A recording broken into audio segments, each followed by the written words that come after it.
Hey guys, how's it going? And happy Friday. I hope y'all are doing good.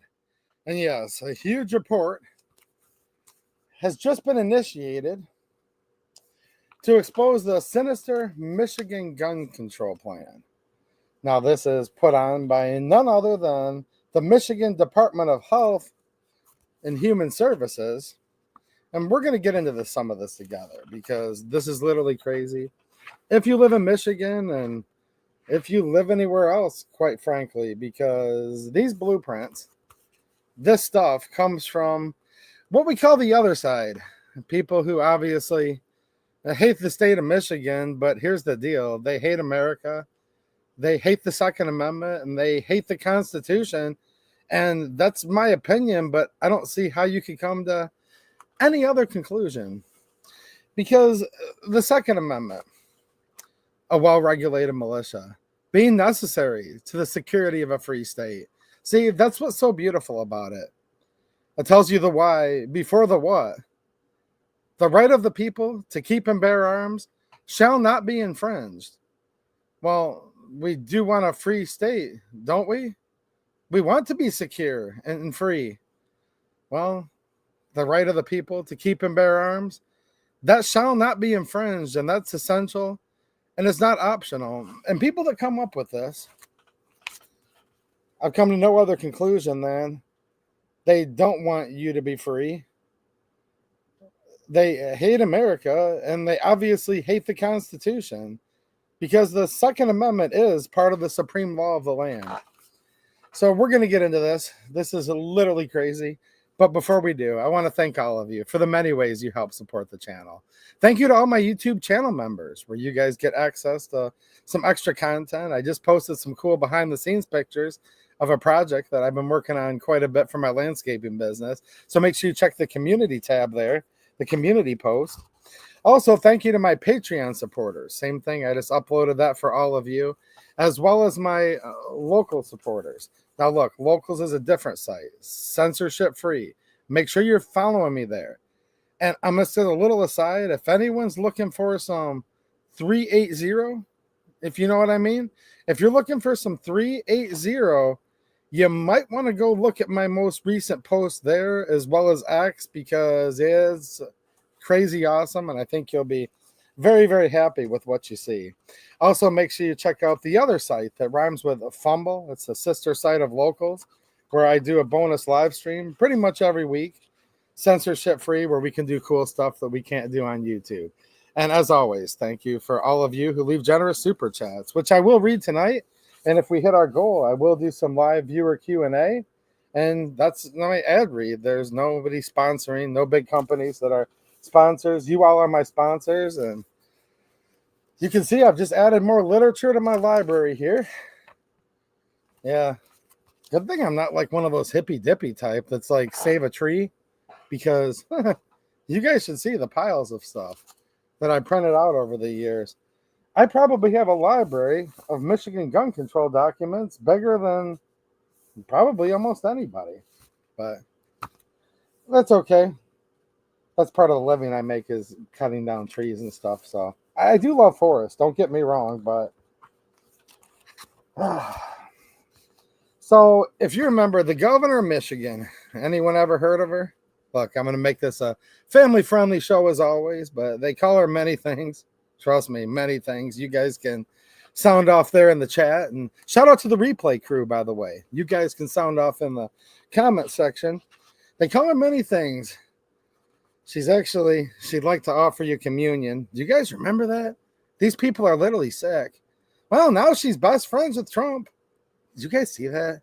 Trump had some very, very nice things to say about the governor of Michigan. Some people even call her Gretchen Whitmer. I'm not making this up. Go look at some recent releases of footage where, yeah, I can't even. Trump's new best friend. The governor of Michigan, she put together an executive order saying she was going to create the Michigan Gun Violence Prevention Task Force. And it was to put out a report on the fact that Look, they passed more gun control in the last 2 years in Michigan than they had in decades and decades prior. And they said, look, this isn't enough. See, here's the problem. They say, if we can just pass this, and then they pass it, then they say, well, then the stats come out and it doesn't work. Oh, imagine that. It doesn't work. Yeah.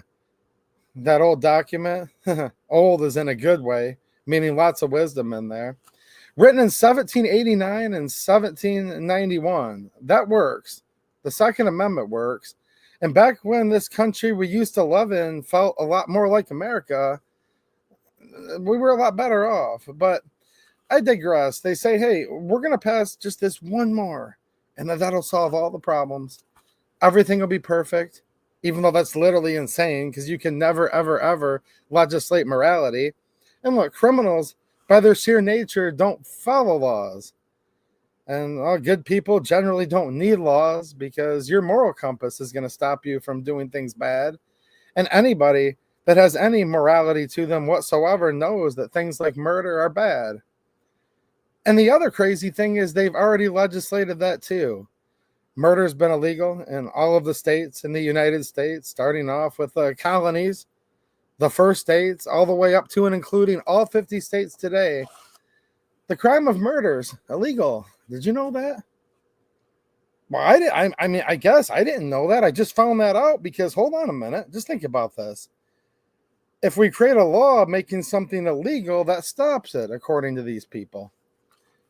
According to the Michigan Department of Health and Human Resources, according to the governor of Michigan and all of these gun controllers, which when we say gun control, the operative word is not gun, it's control. But whoa, the murder must not be illegal. Oh, wait, it is? Well, then why are we even here? Why are we even talking about this? Because they claim that if they can just pass one more law, it's always that. If we can just pass this, it's going to stop. And then they pass it, it doesn't stop. And then they say, whoa. The reason why that didn't work is because we haven't passed enough yet. We also need to pass this. And then they pass this, and it doesn't work, and usually crime gets worse, actually, because an armed society is a polite society, obviously, and statistics do actually prove that. Then they're like, well, this and this didn't work because we need to pass that. And then they pass this, and then they pass that, and it still never, ever works. And murder's been illegal in literally every culture since basically the beginning of time. And that doesn't stop murderers, does it? No. Because really, as the Bible says, there's nothing new under the sun. And this has always been a battle of good versus evil. And a good guy with a gun stops a bad guy with a gun way more often than the other way around. But the media won't report on that. And you won't find that in this report here. Look, this is just a report. These are suggestions. This is the playbook of all of the gun control that they want to come to Michigan as soon as possible. All right? And this is the playbook that's being put on by the other side. These are people with lots of money. This stuff's put on in many cases by NGOs, non-government organizations. This is funded in part by universities. They're going to see U of M listed in here.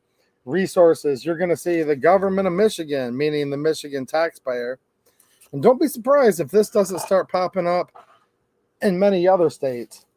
Now, I know what some of you are thinking right now, so let's head that off, and then we're going to get to reading. I mean, this is a 94-page document here. 94 pages.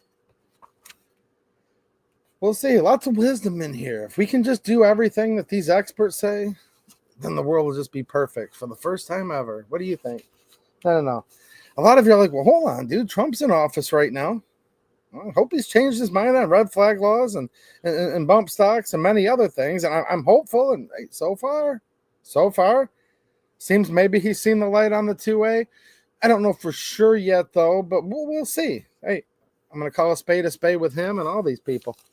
But you got Pam Bondi coming out. She has quite the track record. I have to trust but verify on her. Well, verify more than trust, if you know what I mean.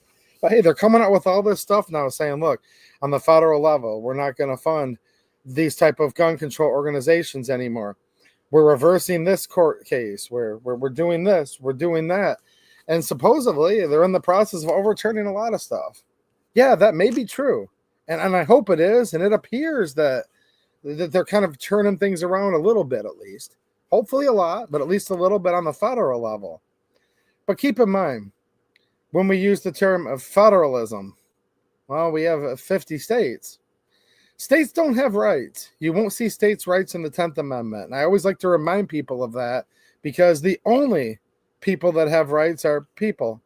Government has no rights at all, whether it's your local county commissioners, board of commissioners, okay? Whether it's your state government, whether it's your city or township government, or the United States federal government. Governments do not have rights. They have powers that are delegated by we the people. And rights are inherent among people, not among governments. The United States government is supposed to operate at the consent of the governed. And your rights are not granted by government. They're endowed by your creator. These are the laws of nature. And then nature's God is what Thomas Jefferson so eloquently wrote July 4th, 1776. When he was in his mid-30s, I would add. But with that said, here's what happens a lot of times, and we're seeing it happen.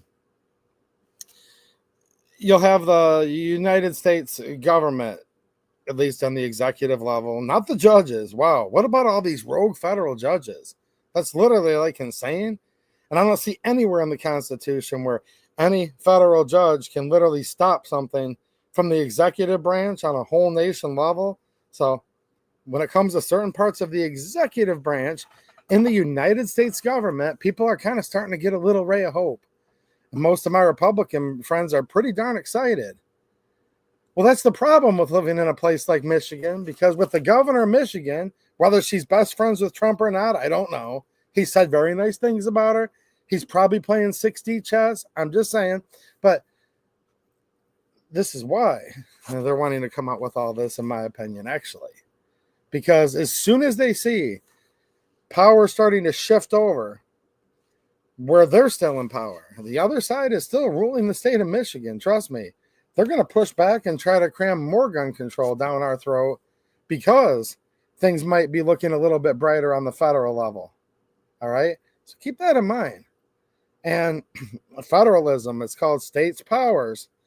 And in many cases, Trump probably could and needs to come in and straighten out some of these states. Because if they're violating the United States Constitution, I believe that is in the purview of the president, actually. But she has budgets and funding from a state budget. And despite the fact that, like I said, a lot of my Republican friends are very happy with the Trump administration right now, this is the Gretchen Whitmer administration. So don't conflate the two. And there's a lot of states that are involved with stuff just like this.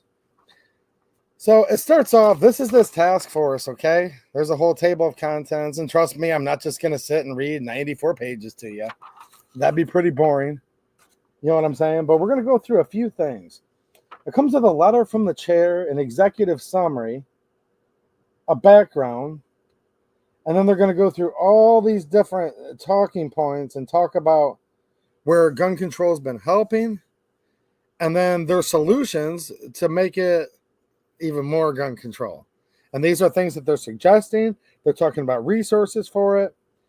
And it's kind of weird, man. So the task force members include, and by the way, to me, all these illegals, you guys know what I'm saying?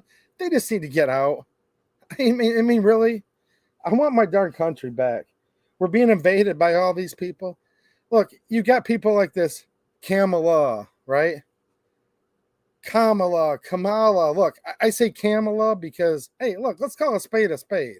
First of all, she kind of looks like a camel, and that's how I pronounce her name, but she doesn't even know how to pronounce her name. Doesn't know what color she is. I'm the first Indian senator. A few moments later, I'm the first black senator. And then you've got the former vice president.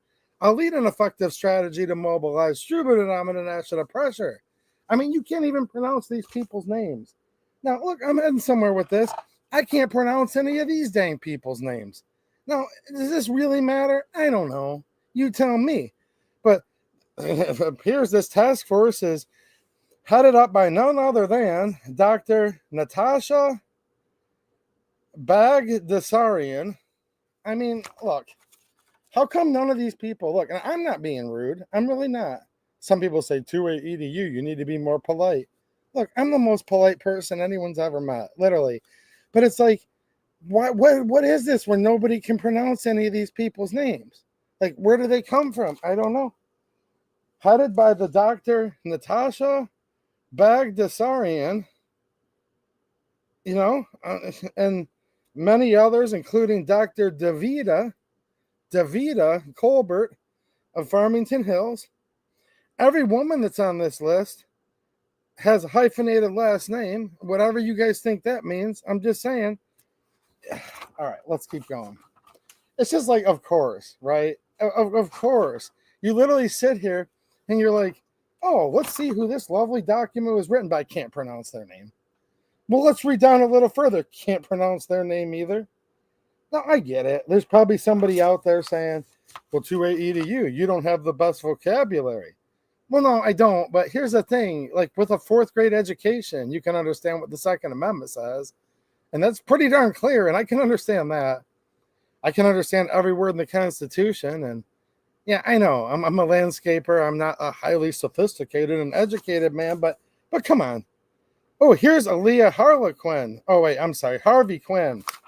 I thought that said Harley Quinn. But Aaliyah Harvey Quinn of Detroit. I'm not even joking. I read that real quick. I'm like, Aaliyah Harlequin. Oh, wow. Okay, well, yeah. Yeah, come on. What about those women on the Supreme Court? Have you noticed that? Well, if you look at Amy Coney Barrett, look at a picture of her family portrait, her picture of her whole family. A lot of that might start making more sense real fast. Aimee Alanis. Who are these people? Jennifer De La Cruz. Yeah, okay. Executive summary.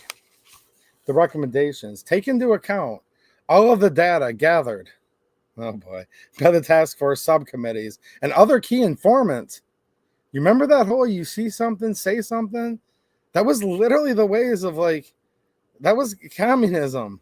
That's what Stalin used. Mao had his own version. And, well, now the chairwoman, the chairman, governor of Michigan, informant.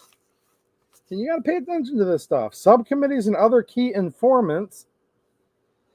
Recommendations were evaluated for the level of financial resources needed and the number of obstacles they may encounter if implemented.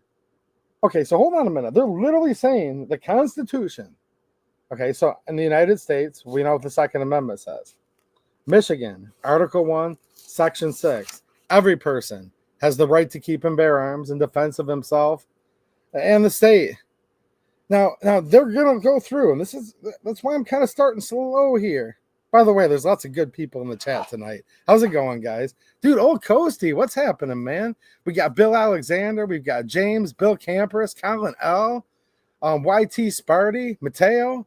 Man, lots of good people here. You guys know how to pronounce these names, don't you? Let me know who can pronounce these names. All right, so they literally consider the Constitution of the United States and the state of Michigan an obstacle. And they're telling you this right now. The level of financial resources needed and the number of obstacles they may encounter if implemented.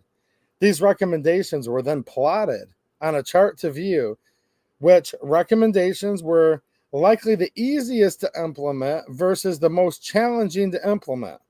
Easiest to implement? How do we have easy gun control in a country that says the right to keep and bear arms shall not be infringed? Ugh. But yet here we are. Force is denotated by a green dot on the chart. All right.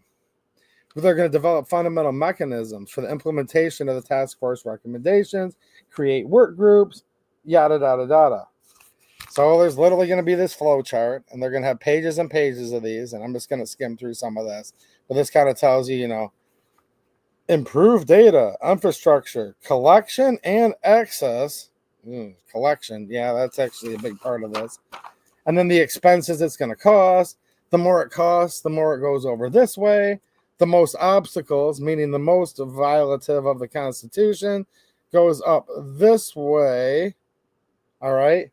And then you go down to least obstacles and least money. I mean, follow the money. Follow the groups that are behind this. U of M is cited in this, if you know what I'm saying. All right. Due to YouTube terms, I'm going to skip this part because they don't even like you to say certain words on here, but we'll just say people ending themselves. I'll just word it that way because we're on YouTube, guys. It's like very, very, you have to tread very lightly on certain words on here. I'll just say that. So they're saying what will cost the most money and have the best results is policies and guidance to address liability around releasing firearms back to individuals and provide civil immunity to FFL licensees. And then it goes down where it says improve access. This is what they want. Improve access to out-of-home safe storage options for firearms. Now, I met a guy years ago, actually. He was actually going to dental school to be a dentist, and this was at U of M Dental School that I met him, of all places. I don't recommend the place, but hey, I went there for a little while to get my teeth taken care of, and I never went back. Found a great dentist locally, but whatever. And something had come up where I started talking about guns to this U of M medical student through their school of dentistry, and he's like, "Oh yeah, we're from up north, big hunters, fishermen, chainsaws, we cut wood, we farm." Or I'm like, "Oh, cool, my kind of guy." I'm like, "What kind of guns are you into?" And he's like, "Oh man, my Benelli shotgun and my whatever." And he started naming some pretty expensive guns, my Praxis shotgun, and I'm like, "Whoa, you have money." And I'm like, "Well, yeah, his parents could afford U of M dental school tuition." And then he says something like, "Well, here's the problem with guns in America. The problem is we have guns like the AR-15 and they're in people's home." I'm like, whoa, I thought you were pro-Second Amendment. And he goes, "Oh, I am pro-Second Amendment, but." And I'm like, oh boy, there's the but. Because whenever they say but, that means they're not pro-Second Amendment at all. Because the Second Amendment does not say shall not be infringed, comma, but. It just says shall not be infringed at the end, period. And that's it. End of story. I can't pronounce these people's names, but I can pronounce shall not be infringed, right? So he goes through and he says, well, look, he had spent some time in Europe and had traveled abroad. And he goes, look, we have the right to keep and bear arms, but it should be like it is in Europe, where you can own the gun, but you have to be a member of like a hunting club or a gun club, and then you can go shoot the gun, but you shouldn't be able to bring them home, he said. You shouldn't be able to bring them home because, well, that's where problems happen. I mean, you can't just let anybody have a gun at their house, but this way you own a gun still, and then you just stays locked up at the gun club. And I do understand that is the way it works in many cases in Europe and other countries. Many, many fine people live in these countries, by the way. But I want to live in America. I'm not sure if I'm there right now or not, where I'm at, but I would like to live in a country called the United States of America, which is shall not be infringed, right? And this was literally an argument that was made to me by this fellow 20 years ago. Here's where we are right now. Here's where we are right now in the state of Michigan. They are recommending improved access of out-of-home storage options for firearms. They're recommending, and look, these recommendations have a lot of weight. This is establishing the agenda for the anti-gunners in the Michigan legislature. And the governor, she also has tremendous power to direct agencies such as the MDHHS. Keep in mind who the Attorney General is. New policies on community violence intervention. Now, they're saying what would be the hardest to do with the most obstacles would be to develop robust training and technical assistance on public health. Now, did any of you watch my video that I put out over a week ago now? I mean, not a lot of people did, but maybe some of you that are regulars, where I went to Lansing. This is when the governor was doing her state of the state, and I interviewed some good senators and representatives, and my favorite state representative. She's a good one. I do like her a lot. She's a good friend of mine, but Look, part of the reason why we're such good friends is we both share a passion for protecting and defending the Second Amendment. Representative Jamie Thompson, she said in her little spiel where I was interviewing her, she said, no, we need to get at the root cause of this. We need to get at the root cause of what's going on in our society right now. Because just remember, gun control, the operative word is control. And people have, to a large extent, like more than ever before, at least in recent times, a lot of people are kind of crazy. But at the same time, look, nobody ever wants to address the actual issues, because that's a tough conversation to have. And Representative Thompson has been wanting to tackle these ever since she went to Lansing a little over 2 years ago. But nobody will talk about that. No one will try to do anything. They just want to ban guns. And they admit right here that actually developing robust training and technical assistance on public health, they're saying that's the hardest thing to do. They don't want to do that. They don't want to do that. Instead, they want to go through and build a holistic ecosystem and share best practices to support CVI partners. Well, now we're going to get into all their partners, and here's where you just follow the money. This is a big money trail where they're spreading more money around. Look, it's like sometimes the dog wags its own tail, but in many cases, the tail actually wags the dog. You know what I'm saying? So it's this complex network, and I'm not going to sit and read every page of this, but let's keep going through some highlights. So I think some of you know exactly what's going on. Right, Jane Locke? Hold on a minute. This is Jane L. U of M, University of Malcontents. Is Pillbox Bunker in here, guys? Where's Pillbox? Hold on real quick. Oh, there he is. Pillbox Bunker. How's it going, man? Can you authenticate, please?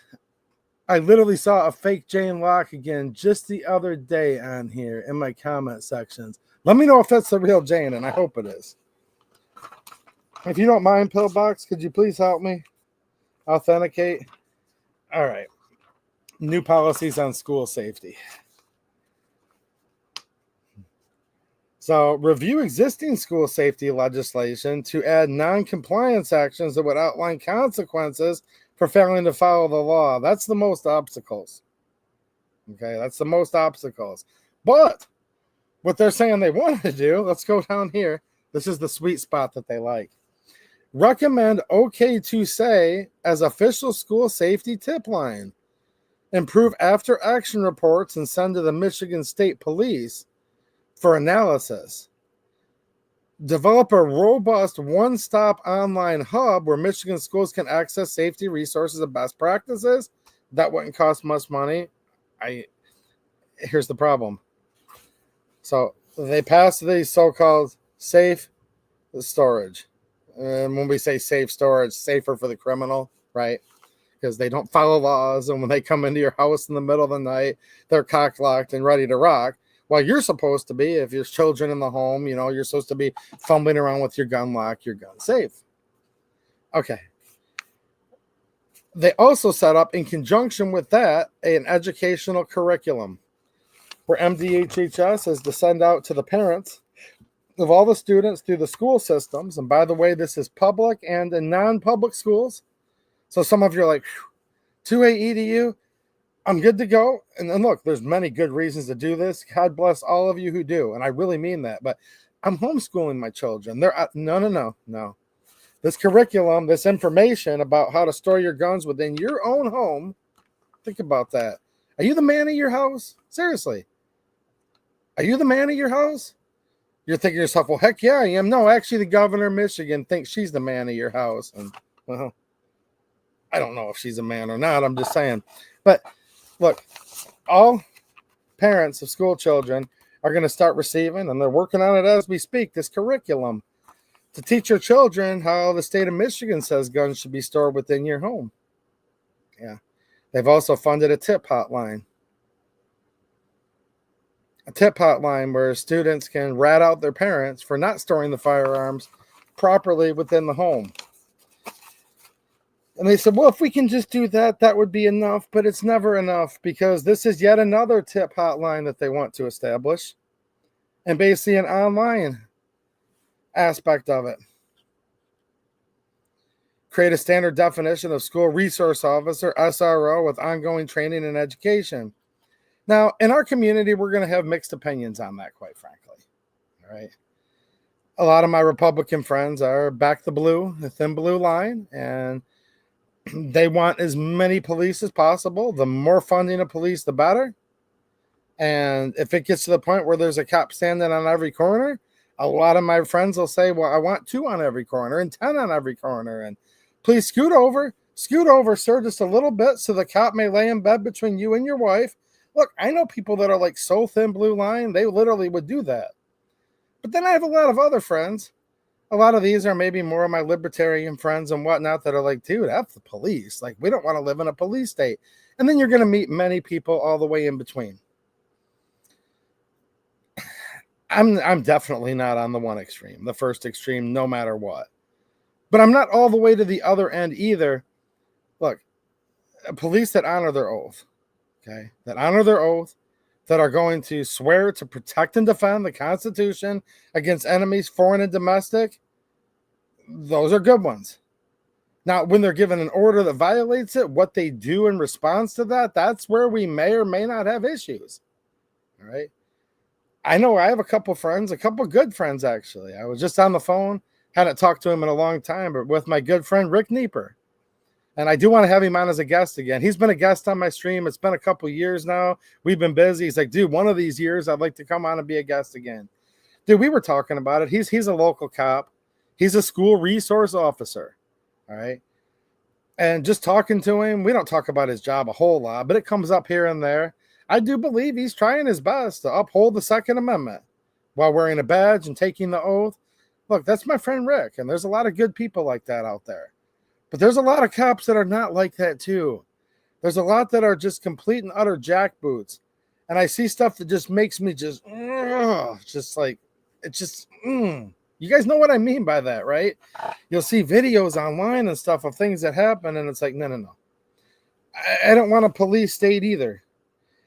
And this is like this weird part where it's like, see, here's the problem. Red flag laws. Take the guns first, then due process, which is actually no due process at all, obviously. When they say, we're here for your guns, who's going to be there for the guns? Is it going to be the governor of Michigan standing on your front porch? Probably not. Is it going to be the legislators that voted for red flag laws on your front porch saying, excuse me, sir, we're here for your guns? We can do this the easy way, as they say, or we can do this the hard way. Officer, get out of my house. Stop resisting. The famous last word, stop resisting. And usually when they say stop resisting, it doesn't go very well from there.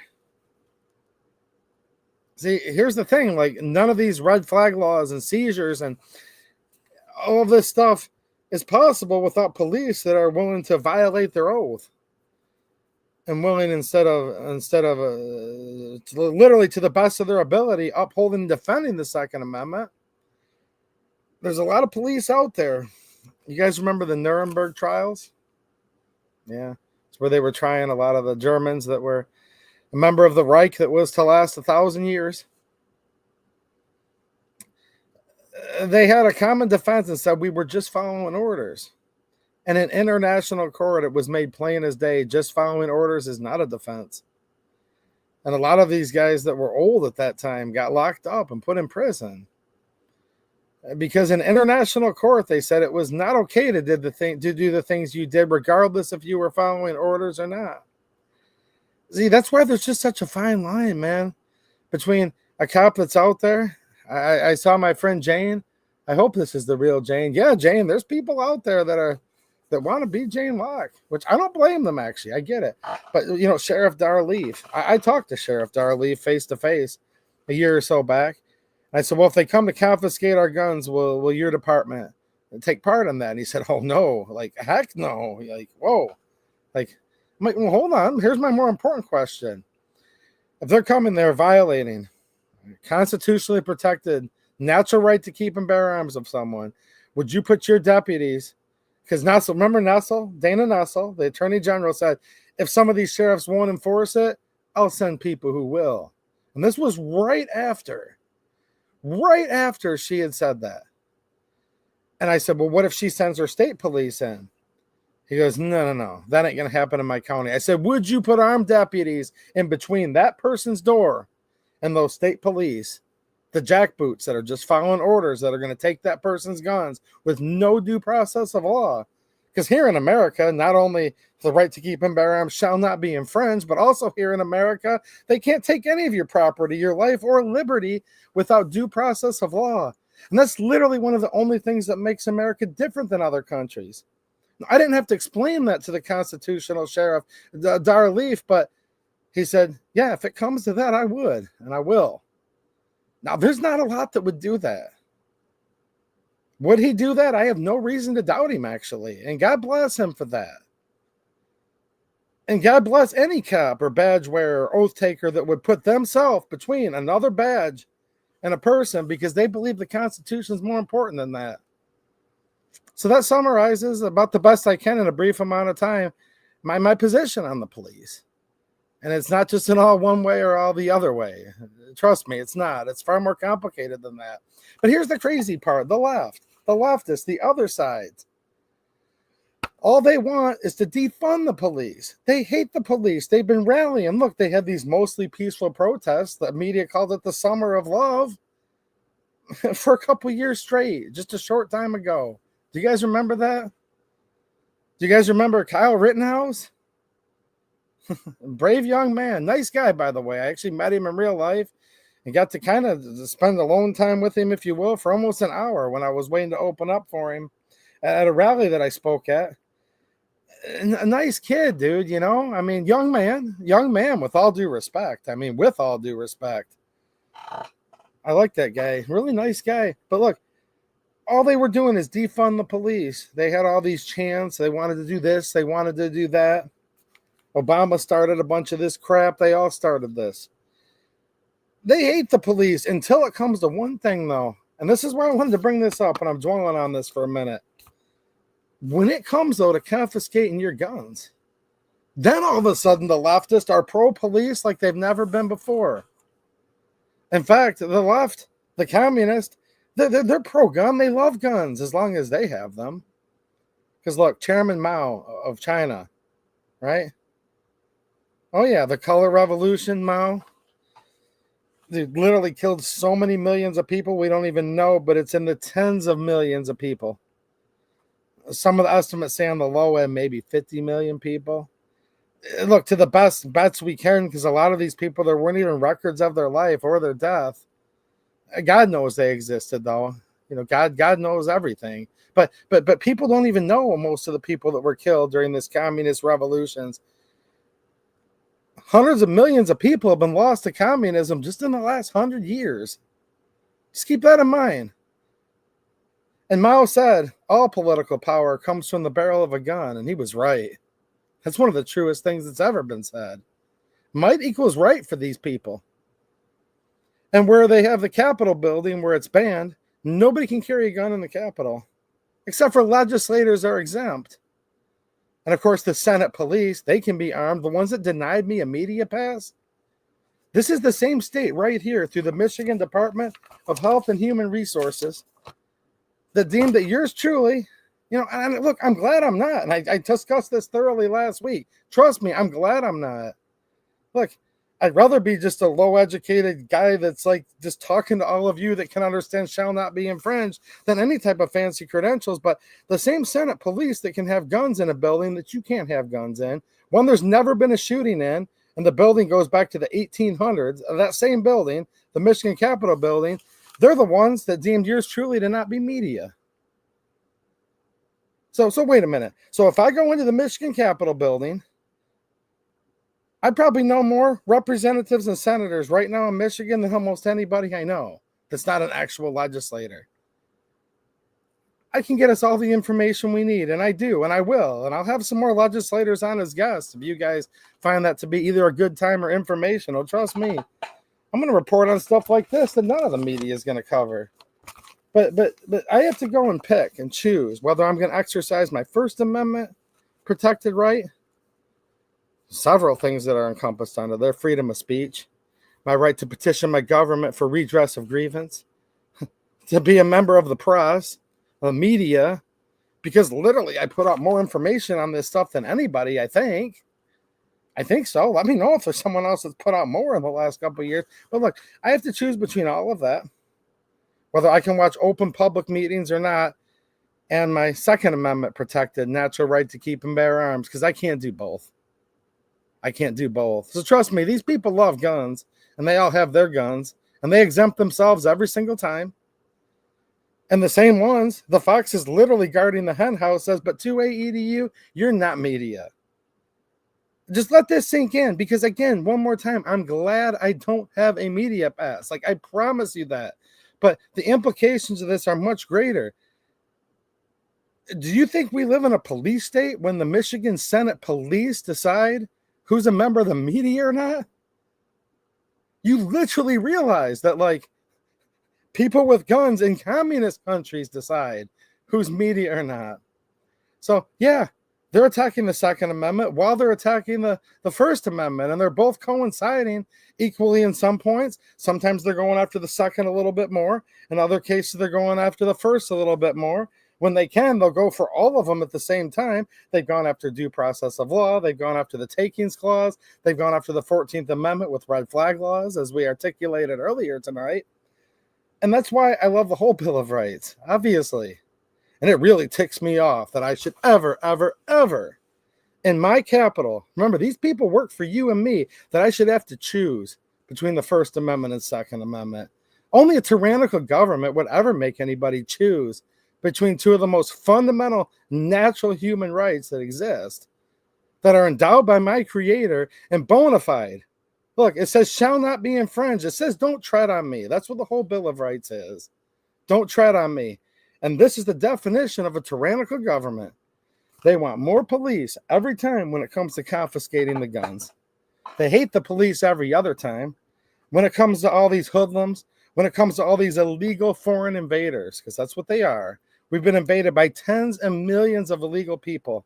These are not the good ones. They're not sending their best in many cases. You all know that by now. They want to get rid of all the police when it comes to all of that. Let it all go willy-nilly, just free for all. But then when it comes to going into your Capitol building, no guns. When it comes to, well, how are we going to get rid of the guns? Let's put more police in. Let's make this part of a school safety curriculum. Now they love the police? Excuse me? Just think about this for a minute. Pancho Villa swimming the Rio Grande and blah, blah, blah. And it's like, oh, well, don't even touch them. Don't even think about it. Get rid of all the police when it comes to that. We need more police in our Capitol building. In a building that when it was a gun-free zone, there was never, ever anybody shooting guns in the building. Not even once. Right? In response to a shooting at Michigan State, which was a gun-free zone. So because in a gun-free zone, someone that's really bad, an evil person with a gun, does something evil, and then they make the building that wasn't a gun-free zone that's never had these problems, they make that a gun-free zone? This is literally them trying to make us less safe.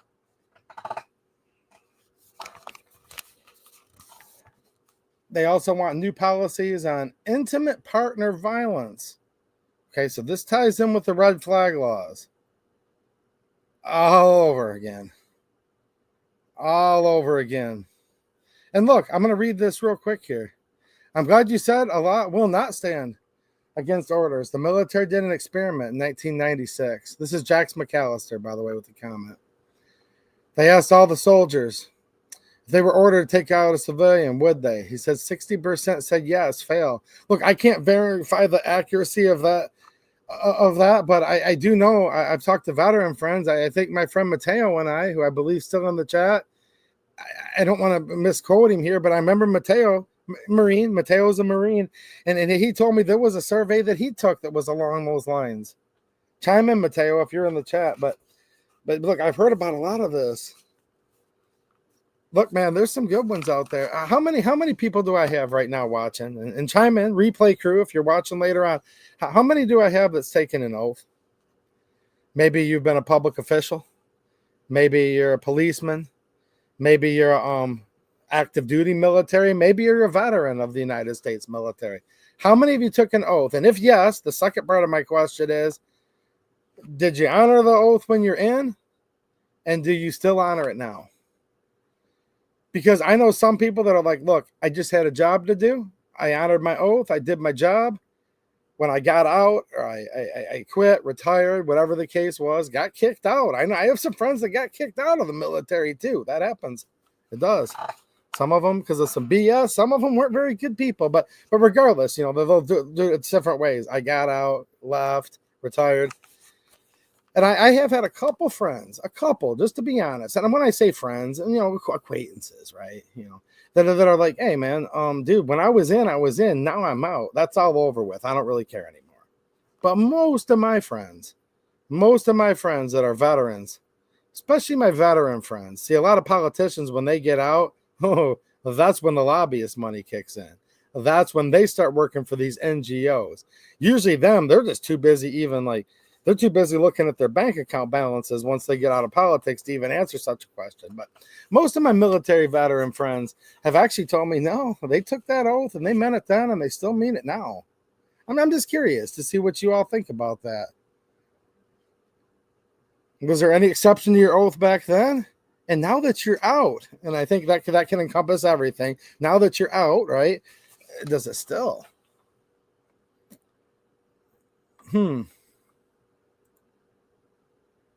Martin Egger says, yes, no exception on my oath. Well, I appreciate that, man. I'm glad there's a lot of Americans like you and like a lot of people in my chat right now. Yeah, wow, look at all you guys in here. Nice. Yes, sir, Rescue Nut says. Yeah, Todd Walker, I took an oath when I joined the United States Air Force. And more recently, I took an oath to become a trustee. Heck yeah, man. Well, it gives me some hope seeing people like you guys in here. Because some of these people, though, man, you guys know, you guys have seen it. We've all seen it by now. Some of these people, not so much. So now we're going to talk about new policies on intimate partner violence. Amend law to ensure that safe surrender and relinquishment of illegal firearms in PPO, MCDV, and ERPO cases hold no legal liability unless connected with a crime. Now, hold on a minute. There's a lot here. First of all, you know, Michigan, think about this. Michigan passed a law, signed by the governor of Michigan. So this is the law now, that literally changed the definition of domestic violence to include a whole host of offenses. And I say that in big air quotes because a lot of these, like, are you really even doing anything wrong? I'm sick and tired of all these victimless crimes, by the way. Victimless crimes of domestic violence? No, there's many crimes now in Michigan that have no element of violence at all. Let me say that one more time. There's many crimes in Michigan now that have no element of violence at all that are now, they now fall under and are categorized as domestic violence. Now, this is literally nuts. This is literally nuts. You can make an unsolicited phone call to someone that, see, here's the problem. They say intimate partner. Well, you think to yourself, there he is. Look at this guy, Rick Nieper. Dude, I was just talking about you like 20 minutes ago, man. I talked about how the Democrats, they hate cops no matter what until they love cops more than ever. And they want like millions more when they want to confiscate the firearms in this new Playbook report. And I actually literally used you as an example. I said, now my friend Rick Nieper, no, that's a good cop. That's a guy that's going to be out there defending the Second Amendment. So I literally was just talking about you, man. Maybe your ears were ringing. And if you're out there patrolling, be safe, man. And be safe. But look, okay, so when it comes to these, so you think to yourself, oh, well, intimate partner violence. No, first of all, domestic violence in Michigan in many cases has no element of violence at all. Unsolicited phone call to somebody, a commercial phone call, like, yeah, I'm working for XYZ Windows and we have buy 2 windows, get 1 free. And she's like, hold on a minute. Is that you 2A EDU? I'm like, yeah. I've heard I'm famous in small little sections of a small little hamlet in Europe where there's like 3 people that live there. 2 people have heard of me, so I can do that whole I'm famous in Europe. But no, look, I've actually called legislators' offices though, and their staff's like, is this two-way EDU? I'm like, never heard of her. But I digress. So I'm calling, hello, ma'am. This is such and such, XYZ Windows. I'd like to offer you our buy 2, get 1 free sale. This is two-way EDU, isn't it? Didn't we go on a date once in 1998? I'm like, oh, geez, 98. Wow. Huh. If you saw how beautiful and awesome my wife is, trust me, you'd understand, girl. I forgot all about you. You know what I mean, right? The year was 98. She said, two-way EDU, may I fancy your attention for a cup of custard up at the ice cream shop? And I said, I guess. Get in the car, woman. We'll see how this works out. Went up there, bought her a bowl of ice cream, looked at her and said, we'll just look at the ice cream as the main course, and looked at her again. And I'm like, I don't want any dessert tonight. So sorry, honey, but have a good one. No, I'm being serious. If you ever went on a date with them even once, you didn't have to have sexual intercourse. You didn't have to do, now this is going to date me, okay, look, I was born in the 70s, grew up in the 80s, I was in high school in the 90s. We used to have a term back then, did you kiss her? And then you kind of, no, but I want to. Did you make it to first base, bro? So they're kissing, they say, French kiss. You guys know what I'm saying? Look, did you No, you didn't French kiss her. Did you even give her a peck on the lips? No. I said, look, girl, this ice cream, I don't want no dessert. I'm good. Have a good one.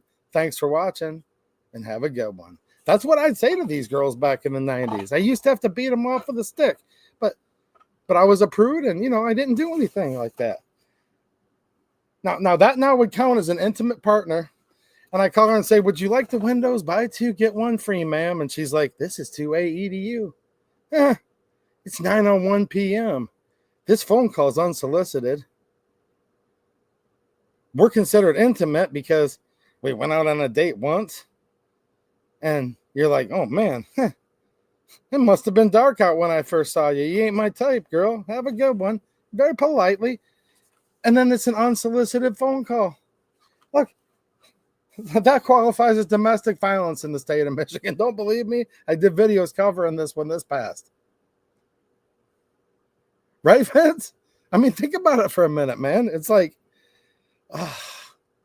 and then trust me, man, many wonderful people, but, I'm happy where I'm at right now, and I forgot about all this stuff. But if she remembers you 30 years later, lone wolf, yeah, man, feeding someone Doritos while on their knees is domestic violence. He gets it. Remember when I say the governor of Michigan, she'd like to offer you communion. No, go look it up. Lone wolf knows, man. Lone wolf knows exactly what I'm talking about. Fill all the people in, Lone Wolf, if they're not sure what's going on. What's up? Luzerne, man. How's it going? Oh, off duty. Nice. Nice, Rick. You staying out of trouble? You got to watch your cop, friends. You staying out of trouble, Rick? No. I told him, man, we're going to have you on the show here soon. Rick just says it kind of nonchalant because we've been wanting to he's like, maybe one of these years I'll come back on your show. Dude, I just got a pile of stuff sitting on this seat right here, right next to me, man. We can clear that off in a couple minutes for you one of these Fridays. So keep in mind, intimate partner, they're really, really wanting to get into these domestic violence, these ERPOs. That's the red flag law. And this is not a joke. This is literally stuff that's being published. It's getting sent. I mean, this is serious stuff. What's up, John Q. Public, channel member? Thanks for becoming a member recently, man. He said, this crap ain't even funny. It will instantly make you a prohibited person. Oh, I know. And there's no due process at all. No due process. Oh, what's happening, Mateo? There you are. How's it going, man? Yeah, that questionnaire. I remembered him telling me about it. Okinawa, when the questionnaire came through. Okay. There you go. Man, that's kind of creepy, though, isn't it? I mean, I understand, though, why they'd ask, but you're thinking to yourself, why are you asking me this? Implementation of ERPO's legislation. Now, hold on a minute here. We already passed red flag law. See, this is where I wanted to show you this. This is the playbook. I've been literally complaining and like trying to sound the alarm on these, you know what I'm saying, on these red flag laws, these ERPOs. I just laughed at something Rick said about the prom. Don't let me forget, Rick. I'm going to digress on that. I actually literally gave Rick a lecture. I'm like, you're not going to do this. Well, hold on a second. We'll get to that in a minute. But so they already passed red flag laws in Michigan. Literally probably one of the most unconstitutional laws you could ever pass. Well, that was supposed to work and solve everything, right? Nope. Now they're going to update existing legislation to require law enforcement to serve ERPOs, which is who serves them already for the most part, but there's a couple exceptions where you can have other government agents serve them. Nope. Dude, these are the same people that are yelling defund the police and many slurs about police. You should see how vile some of the left's rallies are and how much they hate the police. Now they want more cops than ever before, only this under this one little realm of coming to your house. Now, my friend Bob Bazat, former Michigan representative, former county commissioner of Livingston County, longtime county sheriff, and before that, in the Army, veteran. So this guy's taken many oaths, served at many levels. He spent many years as a sheriff's deputy and such, but also the actual elected sheriff himself for a long time. And I did a video with him on this channel, and he's like, man, it's one of the most messed up things where the police are at your door, and they're like, sir, we're coming for your guns, and the cop reaches. You know, he's literally there to take your guns. He's like, you reach. And then immediately you're like, get away. And you kind of like push his hand or maybe pull the door away from him. And then now immediately it's stop resisting. Now you've now assaulted a police officer. Now things have been escalated that quick. And there is no calm way to just walk up to someone's house. Even if the policemen or deputies trying to be as calm as they can, there is no sane way in the United States of America to walk up to someone's house. There was an ex parte hearing, meaning they were not party to it.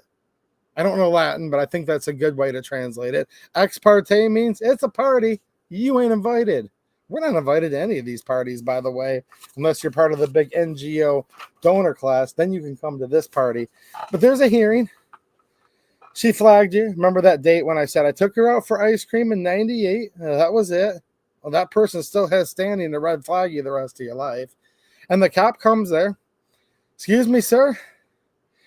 This is Officer Friendly here. And you're like, oh, well, nice to see you, Officer Friendly. Oh, Officer Friendly, do you like my thin blue line flag? And he's like, yes, I do. What's happening, bro? Excuse me, sir, but I'm here for your guns. What? Excuse me? On what charges did I commit a crime? Well, there was a hearing. No, there wasn't. I wasn't at it. I didn't get to have my lawyer come with exculpatory evidence to prove my innocence. Now, look, that's the problem right there. See? If you look at the Bill of Rights, you're to be presumed innocent unless you are convicted by a jury of your peers in the location in which the crime happened. Something that's often skirted like crazy nowadays, by the way. A guy will commit a crime in Timbuktu, Michigan, and before you know it, he's on trial in Washington, D.C. It's like, excuse me, he doesn't know these people. They don't know him. This is nuts. But excuse me, sir, I'm going to ask you this very politely, but I'm here for your guns. And you're like, you can have them from my cold, dead hands. And then the cop standing there is like, well, hold on a minute. I've got a wife at home, a couple kids, supper's cooking, and I got to get to it. So, all right, we can do this the easy way or we can do it the hard way. And you're like, wow, look, man, with all due respect, but you can't. And me and Bob Bazat talked about this in this video and off camera many times. He was very concerned. That's why he voted no against red flag laws. And they're going to, you know, sir, with all due respect, I'm coming, and he reaches. And all you do is just jerk the door handle away from him or put your hand in front of him. Stop resisting. You've now assaulted a policeman. That's how quick this escalates. Well, they want to bring more cops into the mix, and they want to update the additional ERPO legislation. Develop protocols for clinicians and mental health professionals on the implementation of ERPOs. Okay, so we've already seen tons of money in advertising that's going to be spent, part of your children from public and non-public schools, about to educate and indoctrinate your children how guns are supposed to be stored. Now they want to go through and develop a mechanism for the health professionals and clinicians to implement more red flag laws. This is training them how to do more. Remember that whole window salesman thing? Yeah, they're going to train the window salesman to sell as many windows as possible. Their next recommendation is to train healthcare professionals to implement as many red flag laws as possible. Guys, you don't need a new bill for this to pass, for this part to go into play. Yes, they want a new bill to make them worse, but even without the bill, they can do this part. That's why a lot of people are like, well, hold on, man. What's the law? What's the bill number? No, this is behind the scenes stuff. This is the fourth branch of government where they can literally start leaning into these laws. You give them an inch, they take a mile. Before you know it, at the end of the day, the law said go from A to B, and now they're going A through Z. Yeah. That's what happens, right? Wolf, wolves, wolf. Implementation of domestic violence firearms bans. Update existing legislation to require relinquishment, removal, and storage of firearms after firearm possession ban.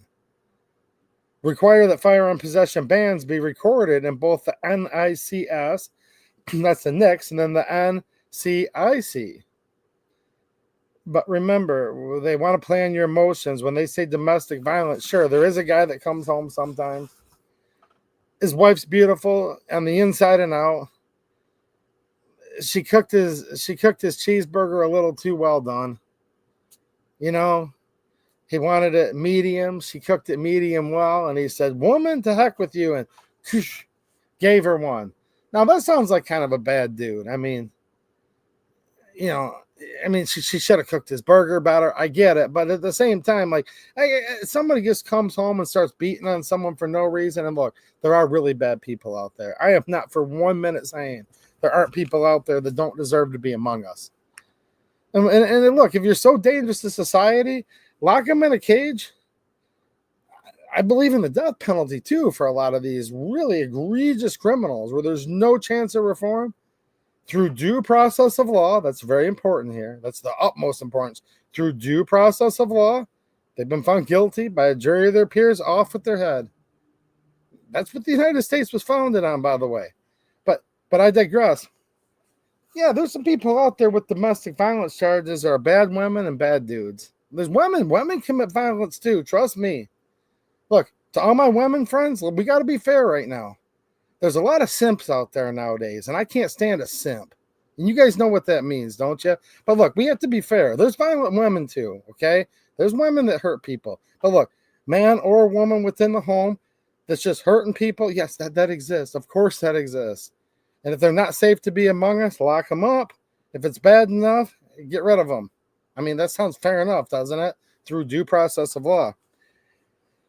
But so many aspects of domestic violence now with these new laws, right? Nobody did anything violent, like entering someone's ice fishing shanty. Someone else's ice fishing shanty, that could be domestic violence. See, and here's the problem. You could knowingly or unknowingly be a threat to yourself or others. And you can get red flag law. Just remember that. We've talked about this before. Some of you are new, and if you are, welcome to the channel. Look, you could knowingly or unknowingly, the way the law was written in Michigan for red flag law, be a threat to yourself or others. That means if I might possibly step in a snake hole, walking through the woods and twist my ankle and hurt myself, I might unknowingly sprain my ankle. Did you know that? Well, I guess I'm unknowingly now a threat to myself, if that was the case. And it'd be red flaggable over that? There's a lot to this. A lot of nonviolent people, domestic violence.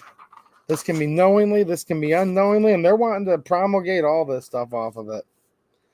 Implementation of safe storage legislation. We're going to go through this quickly because I wanted to stop and pause and get to some of the core fundamentals. What do you guys think in the chat? And by the way, if anyone's still watching on replay, chime in. How many comments am I going to get? 2A EDU, get to the point. It doesn't take you 2 hours to give us this breaking news. Well, first of all, it's a 94-page document. Second of all, this isn't a 5-minute news. Go to those other channels where they do a 5-minute video and there's like a 2-minute ad read at the beginning and a 2-minute ad read at the end. And like for 1 minute, there's something and the title's like total clickbait. No, we're getting into the core fundamentals on this channel, and that's what we do. I think that's why a lot of you like it so much. But how many comments am I going to get later where they're like, this man needs to get to the point. It doesn't take him 2 hours to tell us what the new breaking news is. Yes, it does. Tisk, tisk, go away. Go lay down. Mama's calling. You know, that's what I say to those people. Not to all of you that are watching. I don't think anybody will do that. Let me know. Give me the over-under. Implementation of safe storage legislation. Continued funding for free gun locks paired with evidence-based behavioral change programs. Whoa. Stuff's about to get heavy here. Hold on a minute. Let me read this again. They're saying this is the least expensive. So when they run out of money, let's just change our behavior. What do you think, Midwest Logger? How you doing, man? Nice to see you. This guy lives up north. When we say up north in Michigan, he knows what I'm talking about. What's up, Dale? How you doing, Dale? He goes, I know the channels you're referencing. Look, people are like, 2A EDU, such and such, blah and blah. They do their video in 5 minutes. Well, this isn't a video. It's a live stream. And a lot of people really enjoy my live stream replay. You know what I mean? And a lot of you guys enjoy it live. Right, Harry Grimley? Harry Grimley likes my videos. So does Bill Alexander. Look, the good people like my videos, so we're all good. But then they'll say, 2A EDU, such and such, does a 5-minute video. I'm like, yeah, but there's 4 minutes of ad reads in it. And the title's like total clickbait. Shocking. Supreme Court 6-2 decision. It's like, what? No. Amy Coney Barrett just went against the president with the other women on the court and really messed up, getting a lot of bad people the heck out of this country real fast. Look at her family photo. I'm not related to the 2A directly, but it'll make a lot more stuff make sense. It all kind of starts coming together, and you're like, oh, that's why she doesn't want to. Say, look, if they're illegals, MS-13, Tren de Aragua, out. Get them out now. Not even quick trial, just gone. You're illegal, dude. Like, get out. Dude, if we went to their country, we wouldn't last long, would we? I mean, you know what I'm saying, Jax? It's kind of like, all right. Continued funding for free gun locks paired with evidence-based behavioral change programs. They want to change your behavior of how you store your guns within your home. They want to use your children and other people's children and tip hotlines and educational curriculum from the Michigan Department of Health and Human Resources. They want to use all of that against you. This is called behavioral modification. Why don't they just basically say, look, we want this, and put in like the Communist Manifesto and just say this, sick, ... and then just herein Communist Manifesto, I guess. Adapt universal home safety screening questionnaires. Here in America, where I have to choose between the First Amendment and Second Amendment to go into my state capital, and I'm determined not media by the Senate police, is also the same place where adapt universal home safety screening questionnaires for interaction with all community members, not just gun owners. We'll think about this.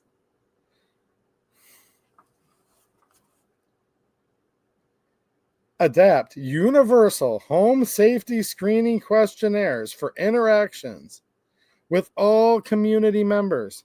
So the whole community is going to get to take a survey and decide what goes on within the safety of your home?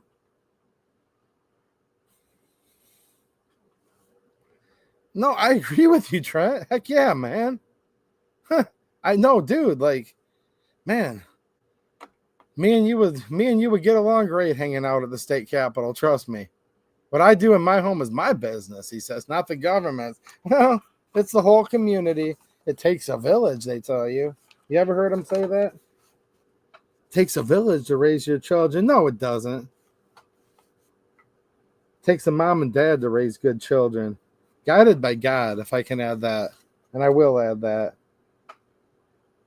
Home health and life insurance credits for safe storage practices.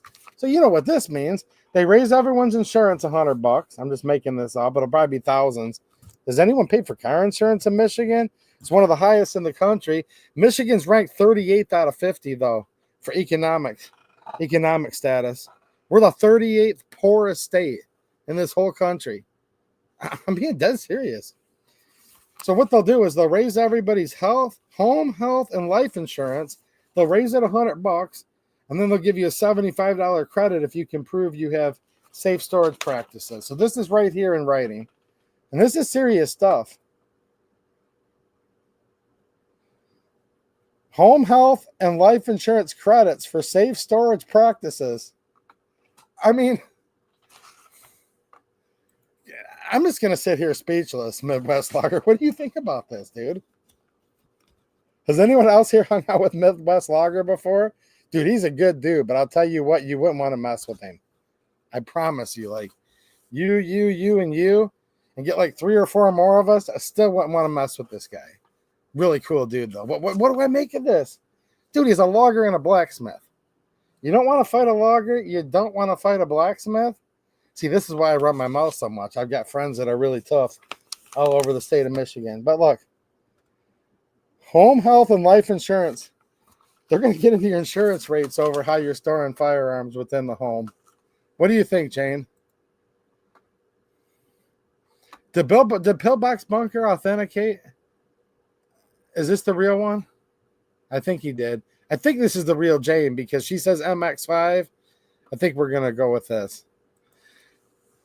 $370.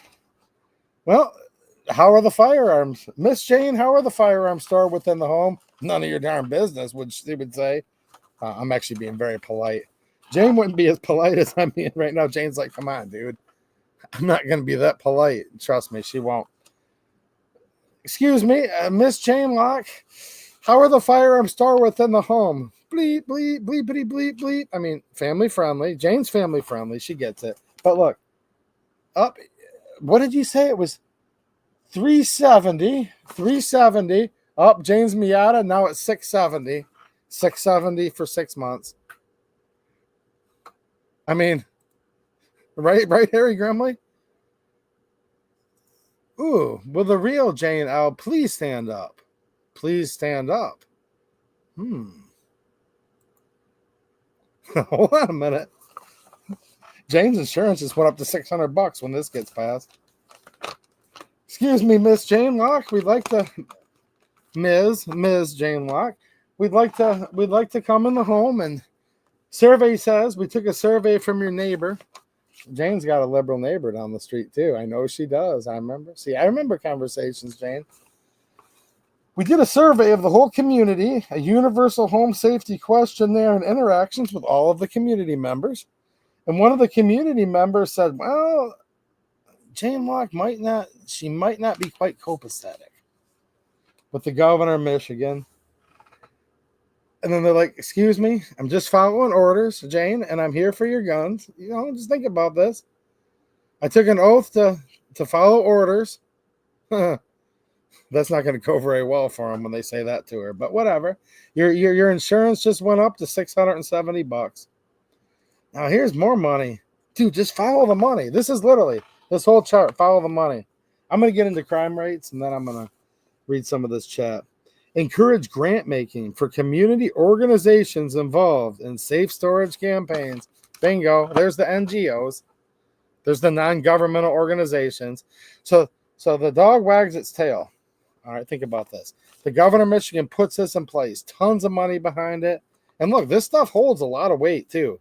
Don't think that this is just some kind of like whatever. As I've already discussed tonight, many of these things are going to be done without any new laws passing.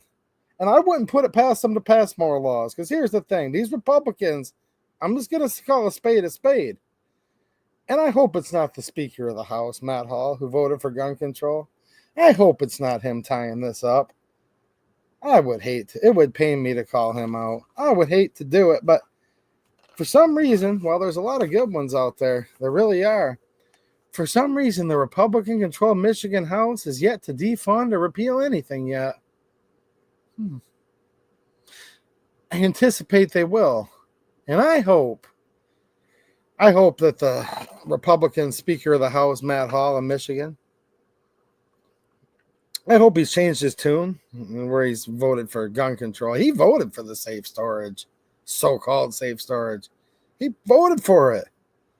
The top Republican in the Michigan House voted for gun control, and I hope he's changed his tune. But I'd have to see it to believe it, see? So here's the thing. A lot of you guys are like, well, hold on a minute. Hold on to EDU. None of this is going to pass. Trump's the president. No. This is state level. This is state level. And I hope Trump has changed his view on red flag laws. Because he was very encouraging with Bondi. But I hope he's changed his mind. I'm really hoping he has. But here's the other thing. This is state level. And this is coming to a state near you, if not your state, very soon. But hold on to EDU. The Michigan House of Representatives is Republican controlled. Yeah, I'm not a Republican or a Democrat. And I will tell you, there's many, many fine Republicans in the Michigan legislature that love the Second Amendment.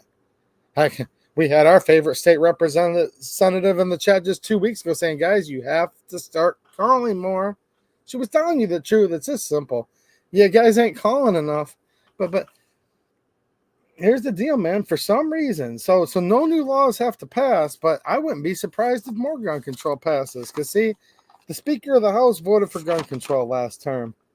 I'm really hopeful. He's changed his mind. And I hope he's not tying up some of this gun control repeal. But until I see it, I'm starting to have to question things a little bit. Do you guys blame me? I think I'm being fair. I think I'm being extremely fair. So I don't know, man. Maybe they will pass more gun control. Now, if I can see them repeal some gun control in the House or defund some of this, that'll put my mind at ease a lot more. They're going to tie your insurance rates into how you're storing your guns. That's what this says here. I know they're going to try to do this. They might be in the process of doing it right now. Now, listen to this crap. This is crazy. Clarify. Okay, implementation of existing legislation on background checks. Clarify the process of temporary transfers so that those engaged in these transfers are not in violation of the law. When they say temporary, okay, they just mean like your buddy's like, hey, dude, can I check that out? You hand it to him and he hands it back. Or, hey, man, let's go hunting. Can I borrow your gun while we're out in the woods? This is temporary. So they want to go after that. Improve state data reporting systems. Dude, this is just cheap nanny state crap. For inputting restraining orders in the background check system. Now listen to this. Close the concealed carry license, the CPL loophole. Regarding not being required to get a background check or permit before purchasing a firearm. Now, this is not true, just to say that as a blanket statement. If you go to an FFL transfer in the state of Michigan, the state of Michigan violated the Brady Act. Not us. They did. Your CPL is no longer a NICS check exemption anymore. It was for many years. And then they started issuing marijuana cards to people with CPLs.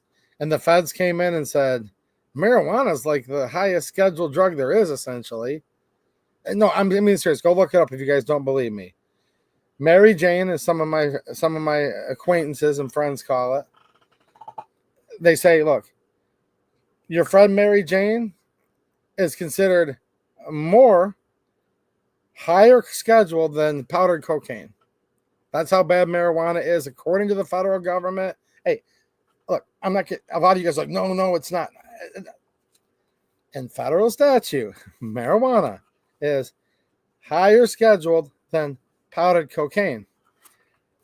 So you're breaking a big time federal law if you have drugs and guns in possession at the same time. Well, they basically proved they were issuing medical marijuana cards to people. This is years ago. Now Michigan's recreational marijuana.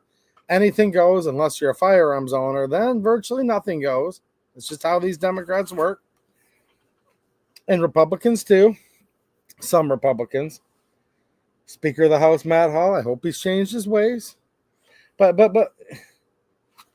so they said, all right, well, since they're CPL holders that are prohibited people, and we have reason to believe they're smoking marijuana because they have a marijuana card, we can't use this as a NICS bypass anymore because they might be lying on their 4473. So now you still have to take a background check at a gun shop, just the same as everybody else, with a CPL holder, even though you've had FBI fingerprints, you've had training, you've begged the government for permission, you've paid for your privilege, because rights, you don't have to pay for rights. You've paid for your privilege of being able to carry a concealed firearm in the state of Michigan, and that's not enough. You still have to take the background check. So this is not true. However, there is face-to-face transfers with the CPL are not caught up currently in their ban on private transfers in the state of Michigan, otherwise known as universal background checks, otherwise known as universal registration, otherwise known as registration, has always and will always lead to confiscation. So I wanted to clear this up. That they say it broadly and the way they're wording it, this is not true. This is a lie. So there you go.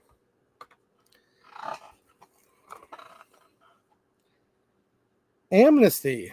Ooh, amnesty.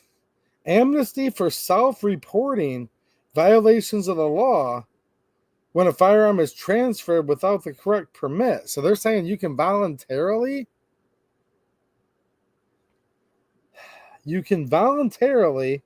self-report yourself for violating the law with amnesty. Dude, that's like these informants that they were bragging about earlier today. If you see something, say something. Under the regime of Joseph Stalin, of the CCP, of the USSR, of the state of Michigan, improve purchase permit accessibility through reducing or eliminating fees associated with an application. Now look, yeah, there shouldn't be any fees for anything, but here's the problem. I don't accept the predicating clause. There should not be purchase permits at all, whether they're free. Now, you can say it's a little worse that you have to also pay money to get a permission slip. But, well, on its face, eliminating the fees is sounds great, I guess, but not really because, again, I reject the predicating clause, which said purchase permit. Implementation of background check legislation. Close the CPL loophole. Yet again, amnesty for self-reporting violations. So they want you to, dude, they want your whole community to take surveys and all these people to rat you out. Tip hotlines, we already have those. They want to add more tip hotlines. Now they want you to report yourself.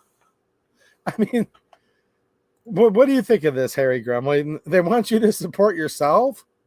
Harry will be right on that. Yeah, right. What do you think, Mateo?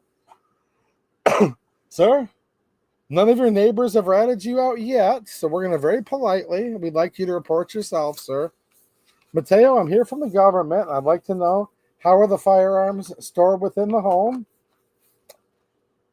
And if you just so kindly tell me right now, you won't be like in too much trouble, you know? No, you're right. You're right, Vince. It's like self-deportations. That'll work. Now get them out, by the way. As far as these deportations, look, here's the thing. If you don't have borders, you literally don't have a country. This country's going to hell. There's all these people that don't belong here, shouldn't be here. That's a whole issue. But yeah, you're right. That'll work though, won't it? Yeah, right. That was funny, Vince. Thanks for making me laugh there.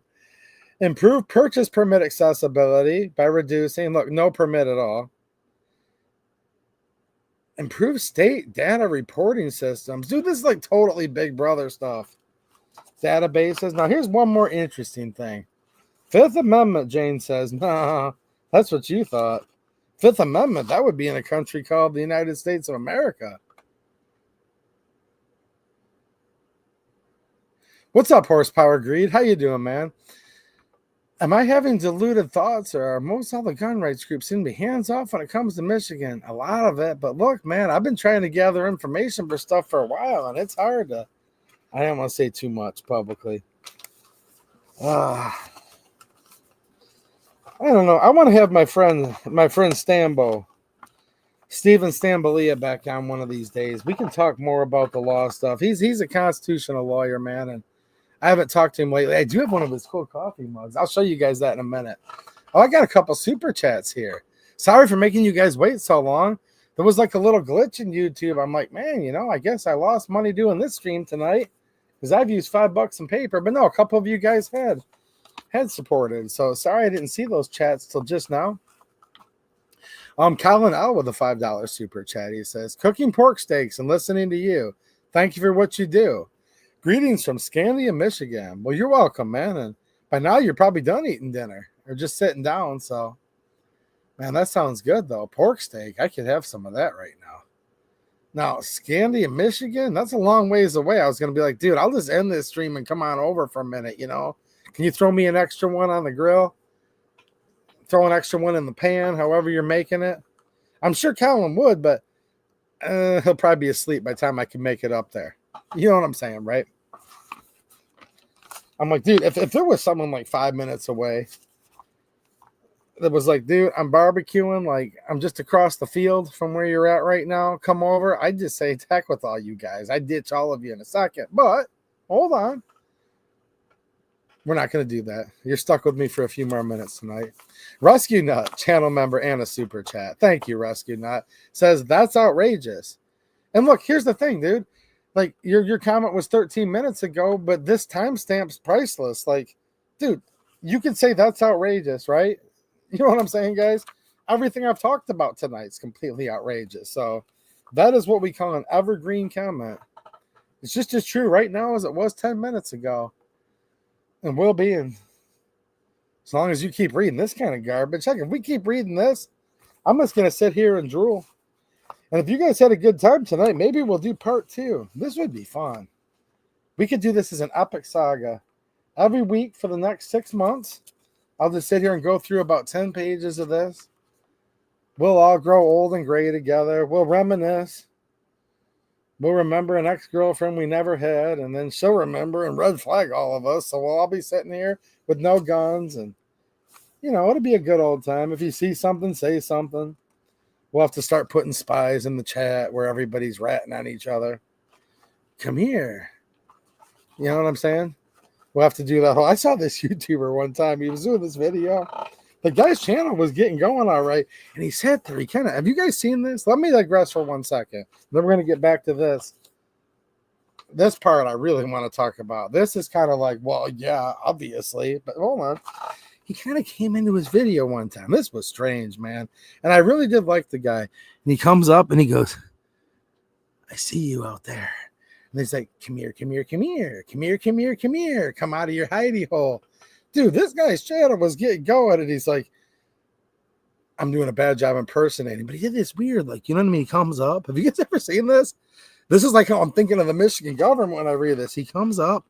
He goes, come here, come here, come here. Come here, come here, come here. Come out of your hidey hole. Come to me. I see you. Dude, that dude's channel got tanked so bad. Dude had worked himself up to like 150 subscribers. Dude, he had like 10 subs left after like 5 or 6 hours after this. It was just bizarre, man. But that's what we're going to do. We're going to sit here in the chat and I'll be like, all right, excuse me, Mr.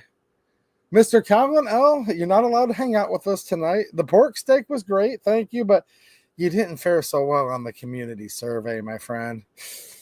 You didn't. The community survey says, all right. The Calvin L. with another $2 super chat says, it's okay to drink alcohol, but no pot with guns. Hey, man, look, I never said it makes sense, right? Calling out more of their hypocrisy. But no, that's like a big deal. That's a big deal according to the federal government. It's called pot, guns, no, right?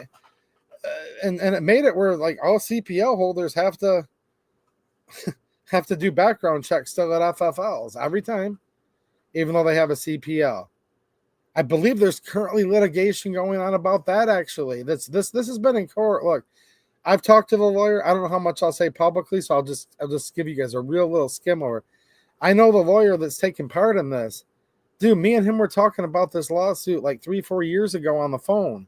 Saw him in real life last year. We were talking about it again. This is like so insanely hard to believe, but they can take it away that fast. That fast. As fast as you ditched her on your first date and you didn't even French kiss, but she can now red flag you. Just remember from earlier, because you now have it's an intimate partner, right? Look, dude, that fast, they can take all your rights away. I'm saying air quotes. Take away your freedom to exercise them, though. They can do that. They can put lots of hurdles in place. But then, like, 4 or 5 years later, there's a lawsuit still pending. Like, they're still suing in court, going all over this procedural stuff on how that's the government violating the law because, yeah, it is supposed to be a NICS bypass in Michigan. But I'm just saying. So somebody earlier said there's no lawsuits. I know it does seem like that. I get it, dude. It definitely seems like that. But no, there's some. Great Lakes Gun Rights in Michigan open carry. I just put a video out a couple weeks ago. My good friend Brendan Boudreaux, we've had him on the channel several times. Dude, they filed a lawsuit. They lost. They appealed. They lost in the appeals courts. So but look, what I'm saying is there's not enough suing going on. But at the same time, when they sue, they don't always win. Sometimes it just sits there for years. Sometimes they lose. Gun rights groups, memberships and donations are down. Yeah, memberships and donations to this channel are down. I mean, it's like a kind of a thing right now where a lot of resources are spread very thin everywhere. It's tough. It's kind of a weird little stasis that we're in. Here's the problem. People have this thing where they're like, well, if we can just keep things the same as they are. The problem is, like, stasis doesn't really exist, though. Like, you're either moving forward or you're moving backwards is how it works, actually, right? That's what's tough. The other side's never, ever, ever going to stop. John Q. Public, a channel member and a super chat. Well, thank you, John Q. Public. He says, as a member of the military or veteran better trained on firearms without a permission slip, or a person that complies with permission slips? That's situationally based. Sometimes one way, sometimes the other, quite frankly. I had to show an Army veteran how to take an AR-15 apart and field strip it, for example, before. That's a true story. He had just got out like a year prior to this. There's people out there that could shoot a gnat from a mile away that are in the military. A lot of negligent discharges come from police officers. A lot come from people at home cleaning their gun. So, some people in the military are cooks. Some people are, what are they called in the Marines? 0311? Am I right, Mateo? You were in 0311 in the Marines? And, yeah, I probably shot a lot more rounds than a lot of people. I bet you, like, just one event that I might go to in a year, I might shoot more rounds, though.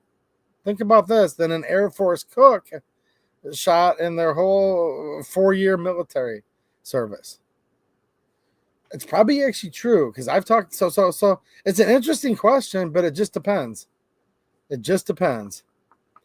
It depends who the civilian is, who the policeman or a military veteran, you said. A member of the military or veteran, I would say that depends. Really. Like our boy Vince in the chat, for example.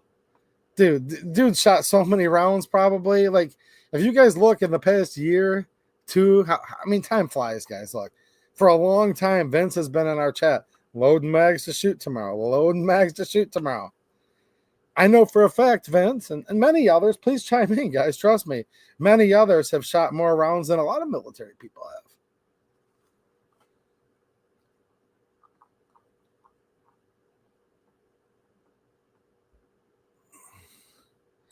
Shady Tree Mechanic says, what's happening, man? I hate the fact that you have so much job security on this channel. Well, there's two ways to look at that. Job security, meaning they're never, ever, ever going to stop, and they're not slowing down, yes. The other kind of job security, not much. And I'm actually barely able to keep this channel going. If you want to know the honest truth, this is so late in the channel, the video. A lot of people won't even get to this part. So this is the exact opposite of e-bagging. But yeah, man, the channel's been financially supported less and less as time goes on, actually. And I don't know how much longer I'll be able to afford to do it. So there's two types of job security. It depends on which one you're referring to. But thank you to all of you. That's why I always start out my streams the way I do. Thanking all of you who do support, because that's why I'm able to barely not lose too much money to keep things going. Now, I'm going to go through this just for a touch here. So they're talking about implementing these things, and there's all these different flow charts. Okay, now this is something here that I wanted to talk about a little bit. So they talk about the scope of the problem. Michigan has the 29th highest rate of firearms death in the nation. Now, I'd have to see exactly how they're defining rate, because I don't see the word per capita in here. Okay?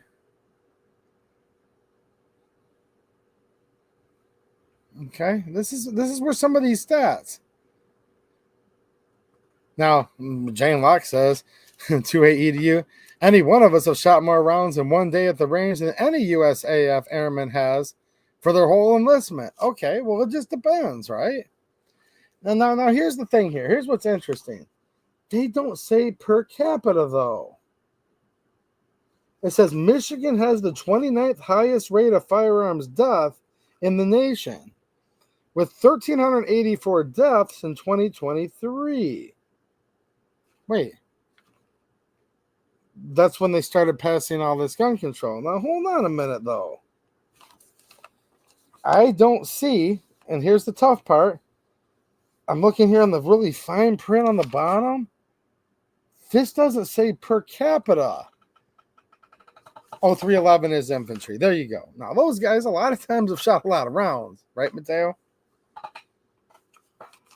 But look. Michigan is what? The 7th largest in population in the whole country? So, I know we're in the top 10 for sure. But if Michigan is the 7th largest state's population, maybe it's 8th or 9th. Look, you guys have Google. This is all unscripted. I'm not going to stop. But Michigan's certainly in the top 10. Get on that train car, says our friend Lone Wolf. Yeah, I hear you. Yeah, welcome. Welcome to the train. Welcome to camp. You know what I mean? But if Michigan has the 29th highest rate of firearms death, but we're in the top 10 for population, as far as I look at it, this is a stat that shows that they're really in a lot of it going on. Because per capita would mean like per 100,000. Let's see here. Okay, so now here they are going to say per capita. Okay, so here's what's interesting. Here's per capita, but then they use this figure up here, the large figure. So the large figure, 1,384.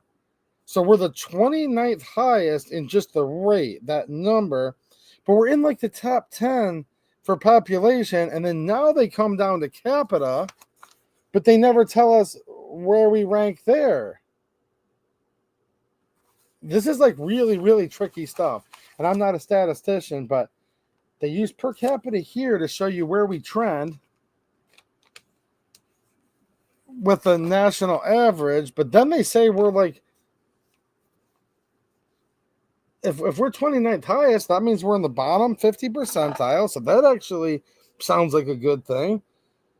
And if we're in like the 20th percentile, you follow me, for population, but our deaths are in like the 60th percentile, that means we're like beating our handicap by threefold.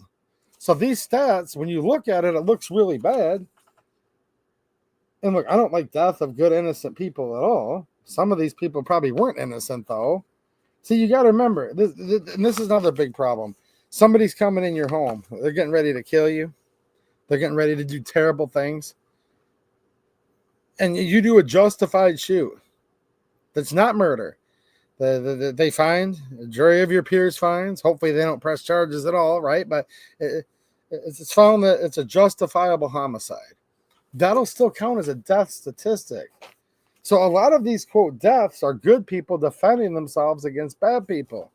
Notice they're not using the word murder here.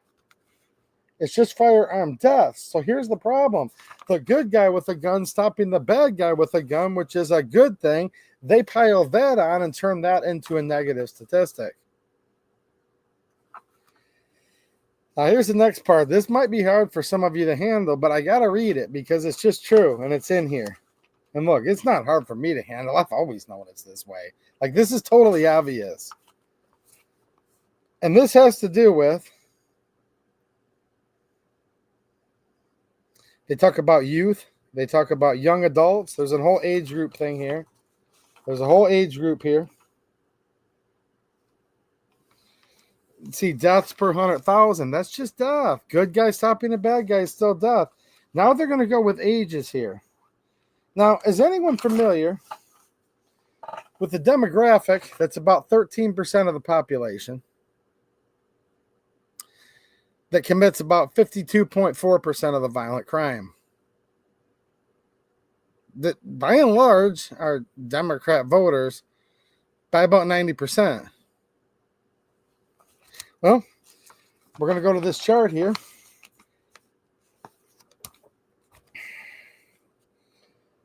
In Michigan, firearms mortality rates are highest among Black or African American populations, followed by Native American or Alaskan Native populations.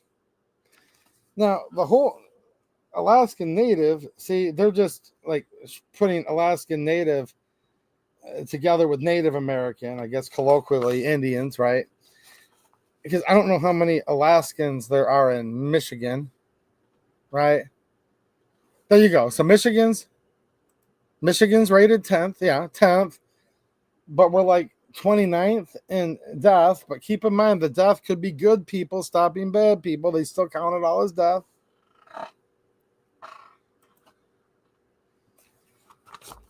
But look, the chart shows who's doing this. It's real obvious.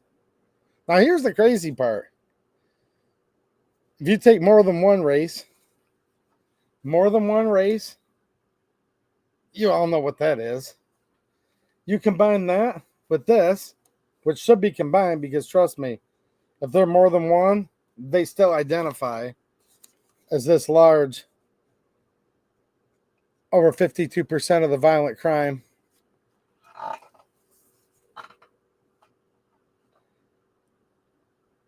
So if you put the mixed, so you guys see this chart here. If you put the mixed in with this, it by far and away, one demographic is committing, I have to get rid of the crease there because it almost goes off the page. One demographic is committing more of this than all the other ones combined. Okay. So, they say there's a gun problem in the state of Michigan. That's what this whole thing's about. Well, normally when we have a problem, if you're looking at this with any type of aptitude or educationally or science, you know what I'm saying? What's up, Joe Pichetti? Nice to see you, man. Thanks for being a channel supporter. How you doing, man? You hanging in there? You hanging in there? You feeling okay, man? I mean, the best you can. I hope you're doing all right, dude. Nice to see you. Now, they're telling us this is such a big problem. And what are we going to do about it? Well, we're going to go after everybody's guns. But typically, I had a friend. I was on the phone with him a couple hours ago. And he said, look, dude, do you know anything about a certain type of ash tree? I'm like, yep. And before I even said anything, I already knew. It's like, dude, like, his ash tree's dying. Well, it was a family member of his. He goes, it's dying. Do you know anything to save him? I'm like, dude, it most likely has something called the emerald ash borer. Swept through here in Michigan 25 years ago-ish. So darn bad. It was insane. We had a don't move firewood thing in Michigan for the longest time. It's called the ash borer, emerald ash borer. Once it gets into the ash wood, it spreads. It starts eating it. It's this nasty little thing. Oh, it's this nasty little thing. And it'll take this big, huge, mighty ash tree and it'll take it right out. Wiped out almost all the ash trees in the state of Michigan, and it's still spreading to other states as we speak. So here's the problem. We have a problem. Ash trees are dying. We have a problem. What's it caused by? The emerald ash borer. I said, so likely to save the tree, you need to call an exterminator and try to get rid of the emerald ash borer. Hopefully it's not too late.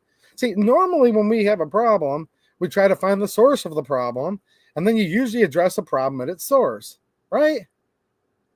Well, in this case, and my analogy is very loose, trust me, but I'm just saying, like, this is how you diagnose things.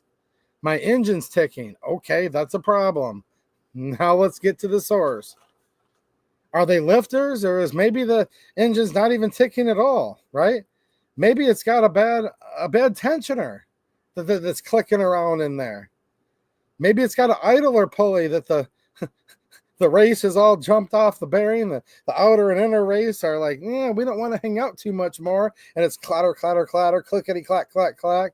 Look, I've heard people like, dude, I've got a rod knocking in my engine. And luckily for them, it was a simple idler bearing. You know what I mean? So sometimes you're like, dude, I don't know. I just know what the problem is. I don't know what the cause is. Well, these experts are saying we have this huge gun problem. And what we're going to do about it is come after everybody's guns. And Waffagoey Jones said, I lost thousands of ash trees on my property. So you know exactly what I'm talking about. And apparently the emerald ash borer is still spreading throughout the country. Hey guys, look, our friend Joe, I'm not going to say too much of his personal business, but he's having a hard time right now. If you guys pray, he could probably use it and appreciate it. You know, just saying. I hope you're hanging in there, man. But look, so then they come here and they say, well, this is the problem. Okay. Here's, you know, you guys, I mean, this is by their own studies here. What are these guys trying to get at here? I wonder. They go through all the counties, county by county, which ones have the most. You can kind of see here. There's a big black section in the UP too. Never heard of a lot of homicides. See, while firearm injuries and deaths result from many causes, the overwhelming majority, 98%, result from intentional forms of firearm violence, such as self-inflicted firearms, firearm-related homicides, and assaults. See, here's the thing, though. Homicide is not always murder. There's something called justifiable homicide. And that's when it's been deemed you've defended yourself. They'll group all of that in there, too.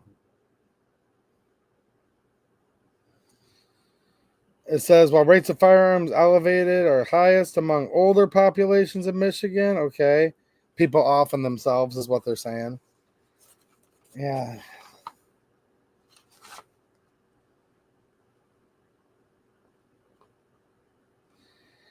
Firearm injuries are preventable. And look, I'm not going to open up a new bag of worms, but it keeps going on and on and on. And there's a lot to this, and it's kind of sinister, and it's crazy, dude. Like, they literally came through here, but I guarantee you they have all these stats and tables for like so many of your states, not just Michigan. I know a lot of you don't even live in Michigan, but this is the stuff. This is the other side's playbook that could be coming to a state near you, if not your state outright, because who just comes up with this stuff? You know?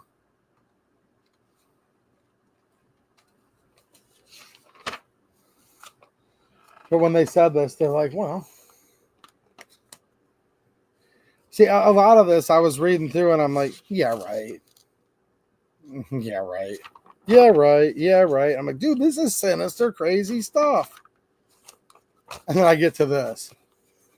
You know, I get to this. I'm like, well, of course. Duh.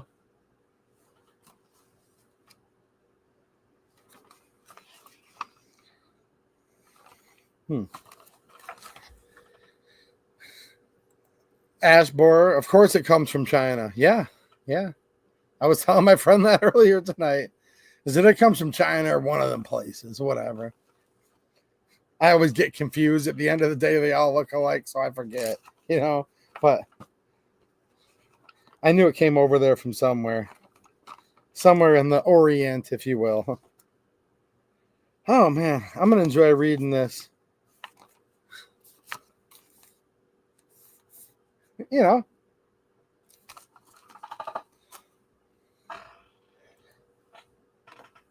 Well, I saw you just became a Patreon supporter again. Thanks, Joseph. May 1st. That's a good day. May 1st is a good day. Dude, Vince is talking about pallets of ammo. Vince is like, well, I've maybe shot a pallet of ammo or two in the past. Something like that. Right? But no, man, if anyone's into that good old 380, you guys familiar with that? Anyone heard of it? You might want to go check out my most recent X post or locals post. If you're into that, you're going to be very happy with what you see right now. Now it's probably sold out and gone. All right.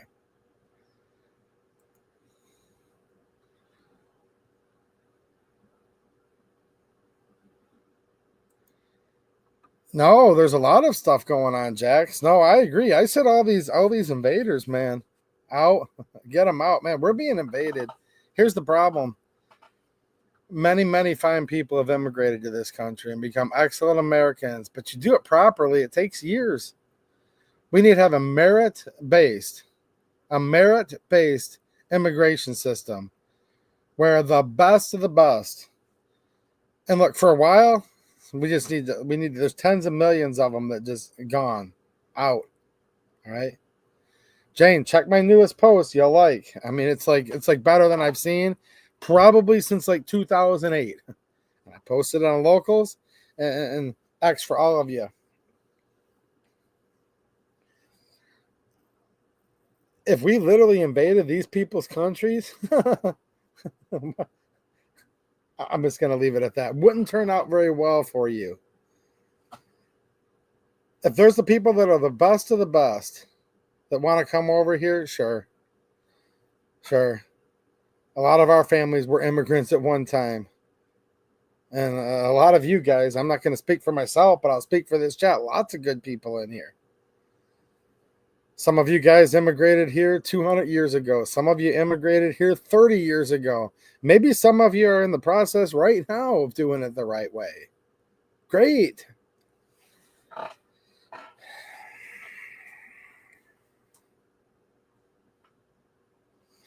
Well, look it up.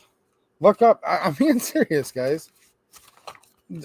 People, here's the problem. Don't even look it up. Because if you use Google, it's so woke.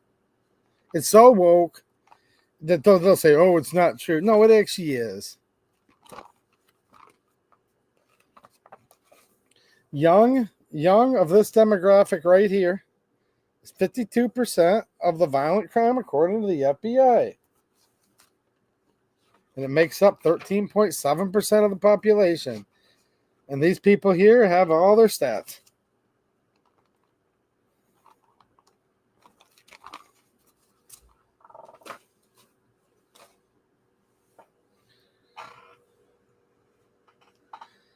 Have I gotten 170 thumbs ups? Well, reading those stats, I'll probably get a couple thumbs down. So if you guys forgot, you were just being a little lazy, come on, peel off a little thumbs up. You know what I'm saying? It does help the channel a little bit. And hey, it's a totally free way to support. What's up, Randy Smith? Nice to see you, man. I'm going to check over here. I'm going to refresh my Cash App. I felt so bad, dude. Someone left like a super generous Cash App like 2 weeks ago now while I was live. I didn't see it. Didn't get to thank him properly. So I wanted to make sure that didn't happen again because I felt like terrible about that. I'm like, dude, like I have to thank people when they help out. All right. How many deaths in Chicago?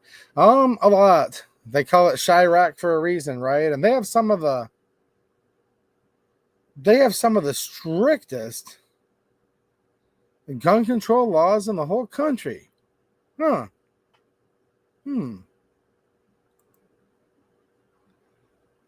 It's interesting how that always works. What's up, Mike McClune? How you doing, man? Oh, I heard about this investigation with the GM products. Yeah, man. Woo. Dude, that's almost 1 million vehicles. How many mechanics do I have in the chat? I like mechanics. Don't really get a hold of a mechanic when he's doing like 5.4 Triton spark plugs. Well, not all the 5.4 Tritons, but like if it's like a 2009, or if he's trying to do those really chintzy Cracker Jack, we're just going to rip on Ford right now, even though I've literally got 2 out in the parking lot, okay? So hold on, guys. Hold on. I've got 3 technically in the parking lot. 2 of them actually run. But we're working on the old exhaust manifold studs. Well, on a lot of engines, but let's go back to that 5.4 Triton again. Yeah. Don't talk to a mechanic when he's in the middle of certain stuff. But other than that, I like mechanics, actually. I do.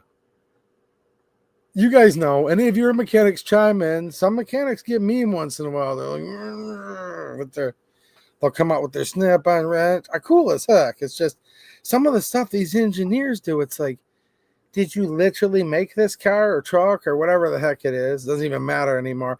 You know, did you literally make this like as hard to work on as possible? Right? I mean, I'm just saying. See, Eric's Fishing Adventures. He knows what I mean. Look, guys. Look, here's what it comes down to. In this state of Michigan, all the salt they use on the roads, all the whatever they use, the crap they put in the fuel, they're all junk. There you go. Don't forget to give me a thumbs up, guys. Like, this is like a big thing online where people are all like, Dodge, GM, Ford, you know, it's like a big rivalry. I just got everybody mad. Oh, man. Can we still be friends, guys? But here's my statement. They're all junk, every one of them. I mean, serious, they're all junk.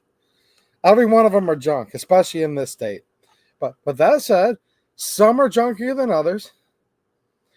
Now, the 7.3 Power Stroke, now that's a little different story. The 0173 Power Stroke, F350 cabin chassis, that's sitting right outside that door there. That's a nice one. Those are good ones. Pre-EGR. Now, look, guys, the stream's basically over. I'm going to say goodnight in a minute. But for you, those of you that know, you know. How stupid are these morons? EGR, exhaust gas recycler. Are you kidding me right now? So the worst enemy is heat. Now, you spend all this money trying to get a cold air intake. Vehicles have bragged about stuff like, you know, right, Rick? You know what I'm saying, Rick? Hold on, I'm going to tell you my quick story that I told Officer Nieper here. Look, I said, Officer, hold on a minute. You got to, I'll tell you in 1 second. I said, you ain't going to do this weekend to those poor kids at the prom, are you? But hold on a minute. I'll tell you guys a story in 1 second. But we're talking pre-EGR. So different vehicles have had technology. They call it ram air and, you know, cold air induction and cold air intake, AEM air filter. I mean, you hear all this, Mark. The hot exhaust gas comes out, and to save this particular type of minnow, the same minnow that's making everybody dehydrate themselves to death over in California and many other places. Remember, it's this one minnow, essentially a smelt. And they're like, to save this smelt, we have to make everybody like, you know, no crops, barren farmland, all this. Well, to save that same little, you guys know what I'm talking about. It's a minnow, but it's essentially a smelt. We have to put this exhaust gas recycler in there. So we're going to take hot air coming off the exhaust and cram a bunch of hot air right back into the engine just to literally make it cook itself to death. And then they go on even further. Now we have DEF. That stands for diesel exhaust fluid. Diesel exhaust fluid. Yeah, it's literally urine. I'm not even joking. Look it up. It's literally, it says urea. You can literally, like, anyone ever smelled cat piss before? That's what this is. Dude, they're doing everything they can to mess up everything. I mean, It's nuts. I digress. Some of these diesels now on these brand new trucks, these $100,000 trucks, has a rubber band for an oil pump in it. Any good design, they have to get rid of it as fast as they can. The old GM 3800 engine, the later series especially, with the aluminum intakes, they had to get rid of those. If it works good, they get rid of it. I'll just leave it at that. But who wants to be running a bunch of exhaust gas, hot exhaust gas back through? You guys own diesels. Somebody does. Someone knows what I'm talking about here, right? I hate an EGR valve. All right. Okay, so Rick's like, dude, I'm going to be, he's a school cop, right? Liaison officer, school resource officer. He's like, yep, I've been assigned to duty to the prom. I'm like, come on, man. I said, so what do you have to do? He's like, well, make sure no one does anything wrong. And you can ask him this. He'll vouch for it. I'm like, dude, you ain't gonna be that a-hole, bleepity bleep. This is family friendly. So are my phone calls, I promise. I never swear on the phone even. And I'm like, dude, you ain't gonna be that jerk that's trying to like catch a boyfriend or girlfriend like out in the back seat of their car and bust them, are you? He got a chuckle. He's like, no, man, I just gotta make sure no one's getting in trouble. I'm like, wow, when I was in high school, there was the back roads, the dirt road, and you kind of try to pull off. People told me they did this, not me. I never do such a thing. I said, Officer Nieper, I never do such a thing, but my friend, I have a friend that when they were in high school, they'd take with their high school girlfriend. She was hot. This friend of mine was a good-looking dude, awesome personality. He could just, pick which one he wanted. But my friend was off and out on the back roads with his girlfriend, and before you know it, boop boop. It's like, oh, geez, darling, did you just start the disco party? And then you look at them and you're like, whoa, this ain't a disco. And then before you know it, Officer so-and-so's at the road. Get out of the car. Oh, they separate you. Is this consensual? My friend used to tell me. She's scrambling like this, And the dude's just like, what do you think I'm doing? That's what my friend told me. And I'm like, but that's the kind of stuff people used to do back when I was in high school. At prom, down the back road. It was all good, clean fun. Really good friends of mine. Good people, I'm saying, would do stuff like this. And it was all consensual and it was all totally legit. So there's my story. I said, dude, you ain't assigned to mess with some dude that's kind of a little something in the, with this girlfriend. We're talking all on the up and up, guys. Legal consenting adults. There, have I said all my good disclaimers? Legal consenting, good people. I said, you ain't going to be that a-hole cop that's there with the mag like, what's going on? And, geez, nobody knows what I'm talking about. Come on, guys. Actually, I don't know what I'm talking about either. I've never done such a thing. But like I said, when I was in high school, I had a friend that told me they used to do that. There you go. The purpose of the EGR. See, I said essentially to save this little smelt, right, Mike? To reduce the NOx emissions on diesels, but reintroduces carbon back into the engine. Yeah, like that could never go wrong. Oh, that darn EGR, that DEF. I mean, it's so much crap. Shady tree mechanic. No, I agree, man. I don't like it at all. Dude, they're trying to force everyone into an EV, Eric, but then the left is like rapidly going after people with Teslas. I thought you were supposed to own a Tesla to be politically correct. Yeah, a friend. I used to hear about this stuff back in the day. Yeah. Oh, yeah. I guess none of you guys grew up in the country. I figured you know what I'm talking about. Even though, like I said, I have no idea what I'm talking about. Never done anything like that. Never would. So none of you have ever had some jerk cop out there with his mag like, what's going on in the back seat of the car?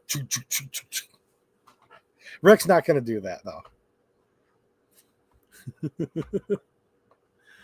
though. And I'm sure he's laughing right now because I literally said something like that to him on the phone. I'm like, you don't have to do that, do you, man? Come on, man.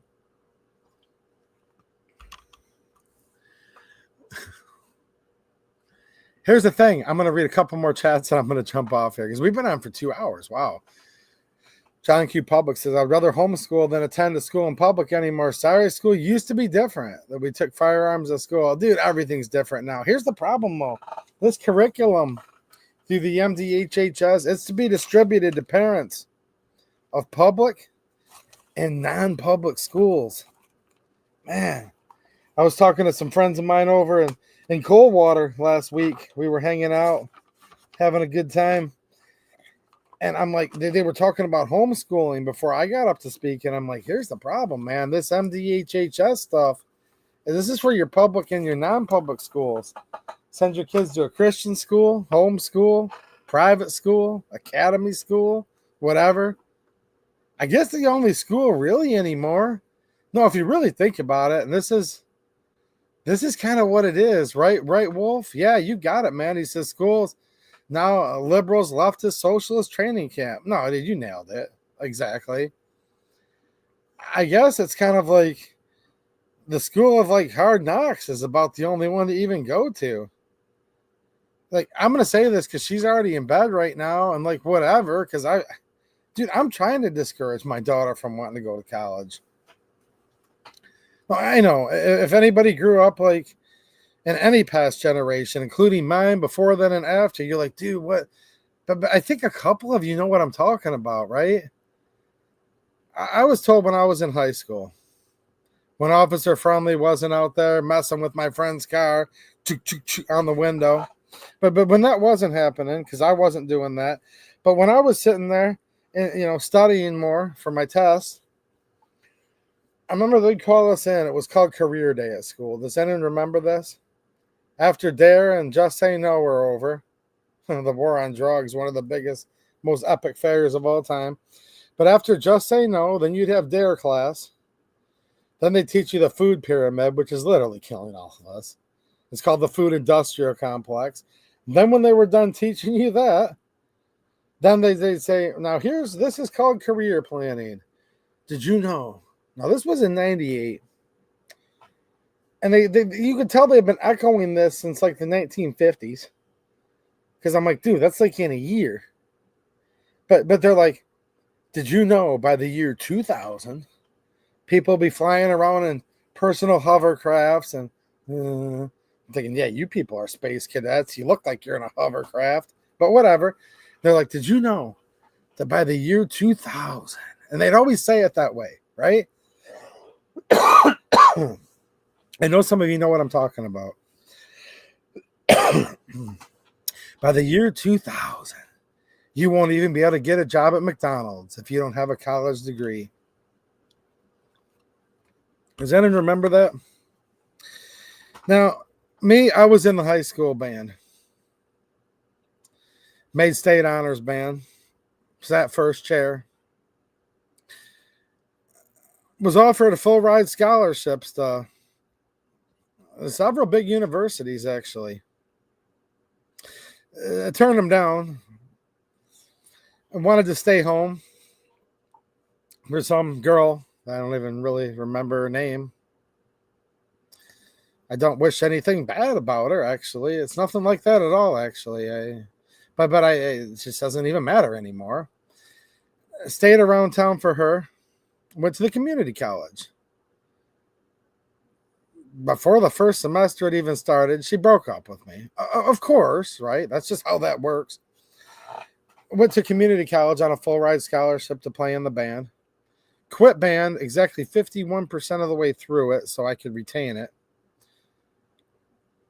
Same band director that was my high school band director. Quit band when I was in high school on him. Still got a full ride scholarship anyways. He became the band director in college. I'm being serious. For the local community college band. Went down and talked to the counseling office. How long do I have to stay in band to keep this full ride band scholarship? Well, you have to complete 51%. Completed 51%. And then I quit again. That guy was a real bleep hole. But yeah, I went to a community college. I quit. I kept going a little bit longer after I quit band, but I went and I got pretty close to an associate's degree. In fact, I was like one science class away. Just because, and I don't even know why I wanted to. It was literally one of those just because, like, why not things. Oh, I'd say about 11 years ago, 12 years ago, I went back and took one night school class at the community college and got my college degree. But it was more like just kind of an FU to somebody from 25 years ago. And no, not the chick, because she doesn't matter anymore. The old band director. But that's besides the point. Even though he didn't even know either. But it was just one of those things. But I was told before all of that so I have an associate's degree that I've never used for anything at all, literally. Not very well educated, and you guys know that because I can't even pronounce these people's names. But I was told, man, back in the 90s, you won't even get a job at McDonald's when this new millennium hits unless you have a college degree. Now, my mom's probably got about 5 or 6 or 7 college degrees.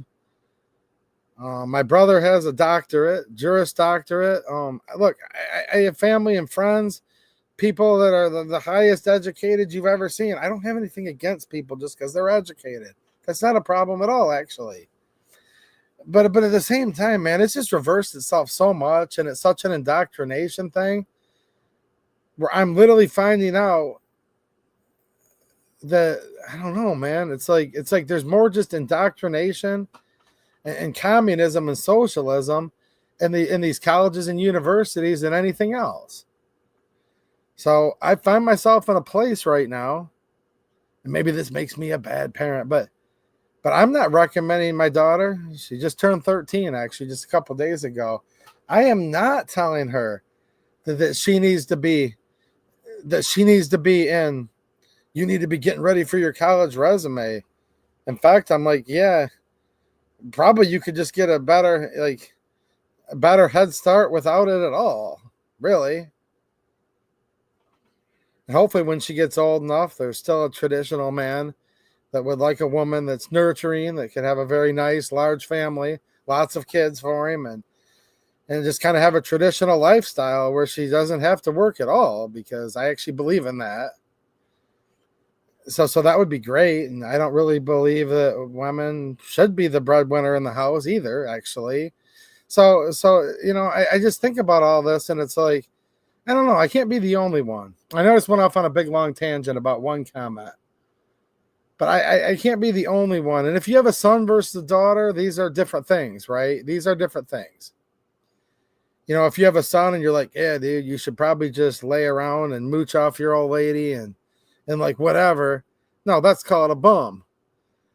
If your daughter's, high value and gets a good man that wants to go and work his butt off and provide for his family while she's nurturing and the children and cleaning the house and making him dinner, and she's grateful to do it, and he's grateful to have her. And this is where like feminine and masculine roles are not always the same. And I reject the fact that society tries to say everything's always the same.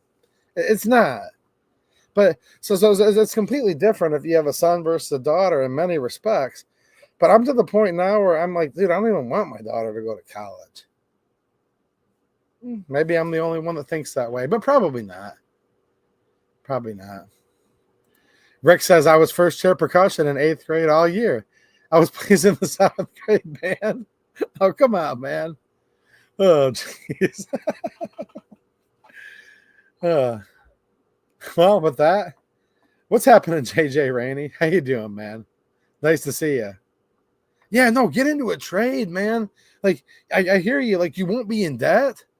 You get a 4-year head start on everybody else. Dude, the other guy that just got out of school, you've already got 4 years seniority.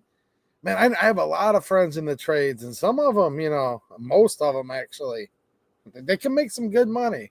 Not all of them. I mean, nothing's ever like that, but I know a lot of dudes in the trades that are broke too. Let's be honest. But man, I know some guys in the trades that with their overtime, they're making more than their boss that works in the offices in a lot of cases. It's interesting how that works. Yeah. Rick says true story. Oh, geez. Next, you're going to tell me you had a pair of Air Jordan basketball shoes that were worth like $1,000 from back in the day that were. Next, he's going to tell us something crazy like that. Right, guys? Gort, how's it going, Gort? What's up, G23?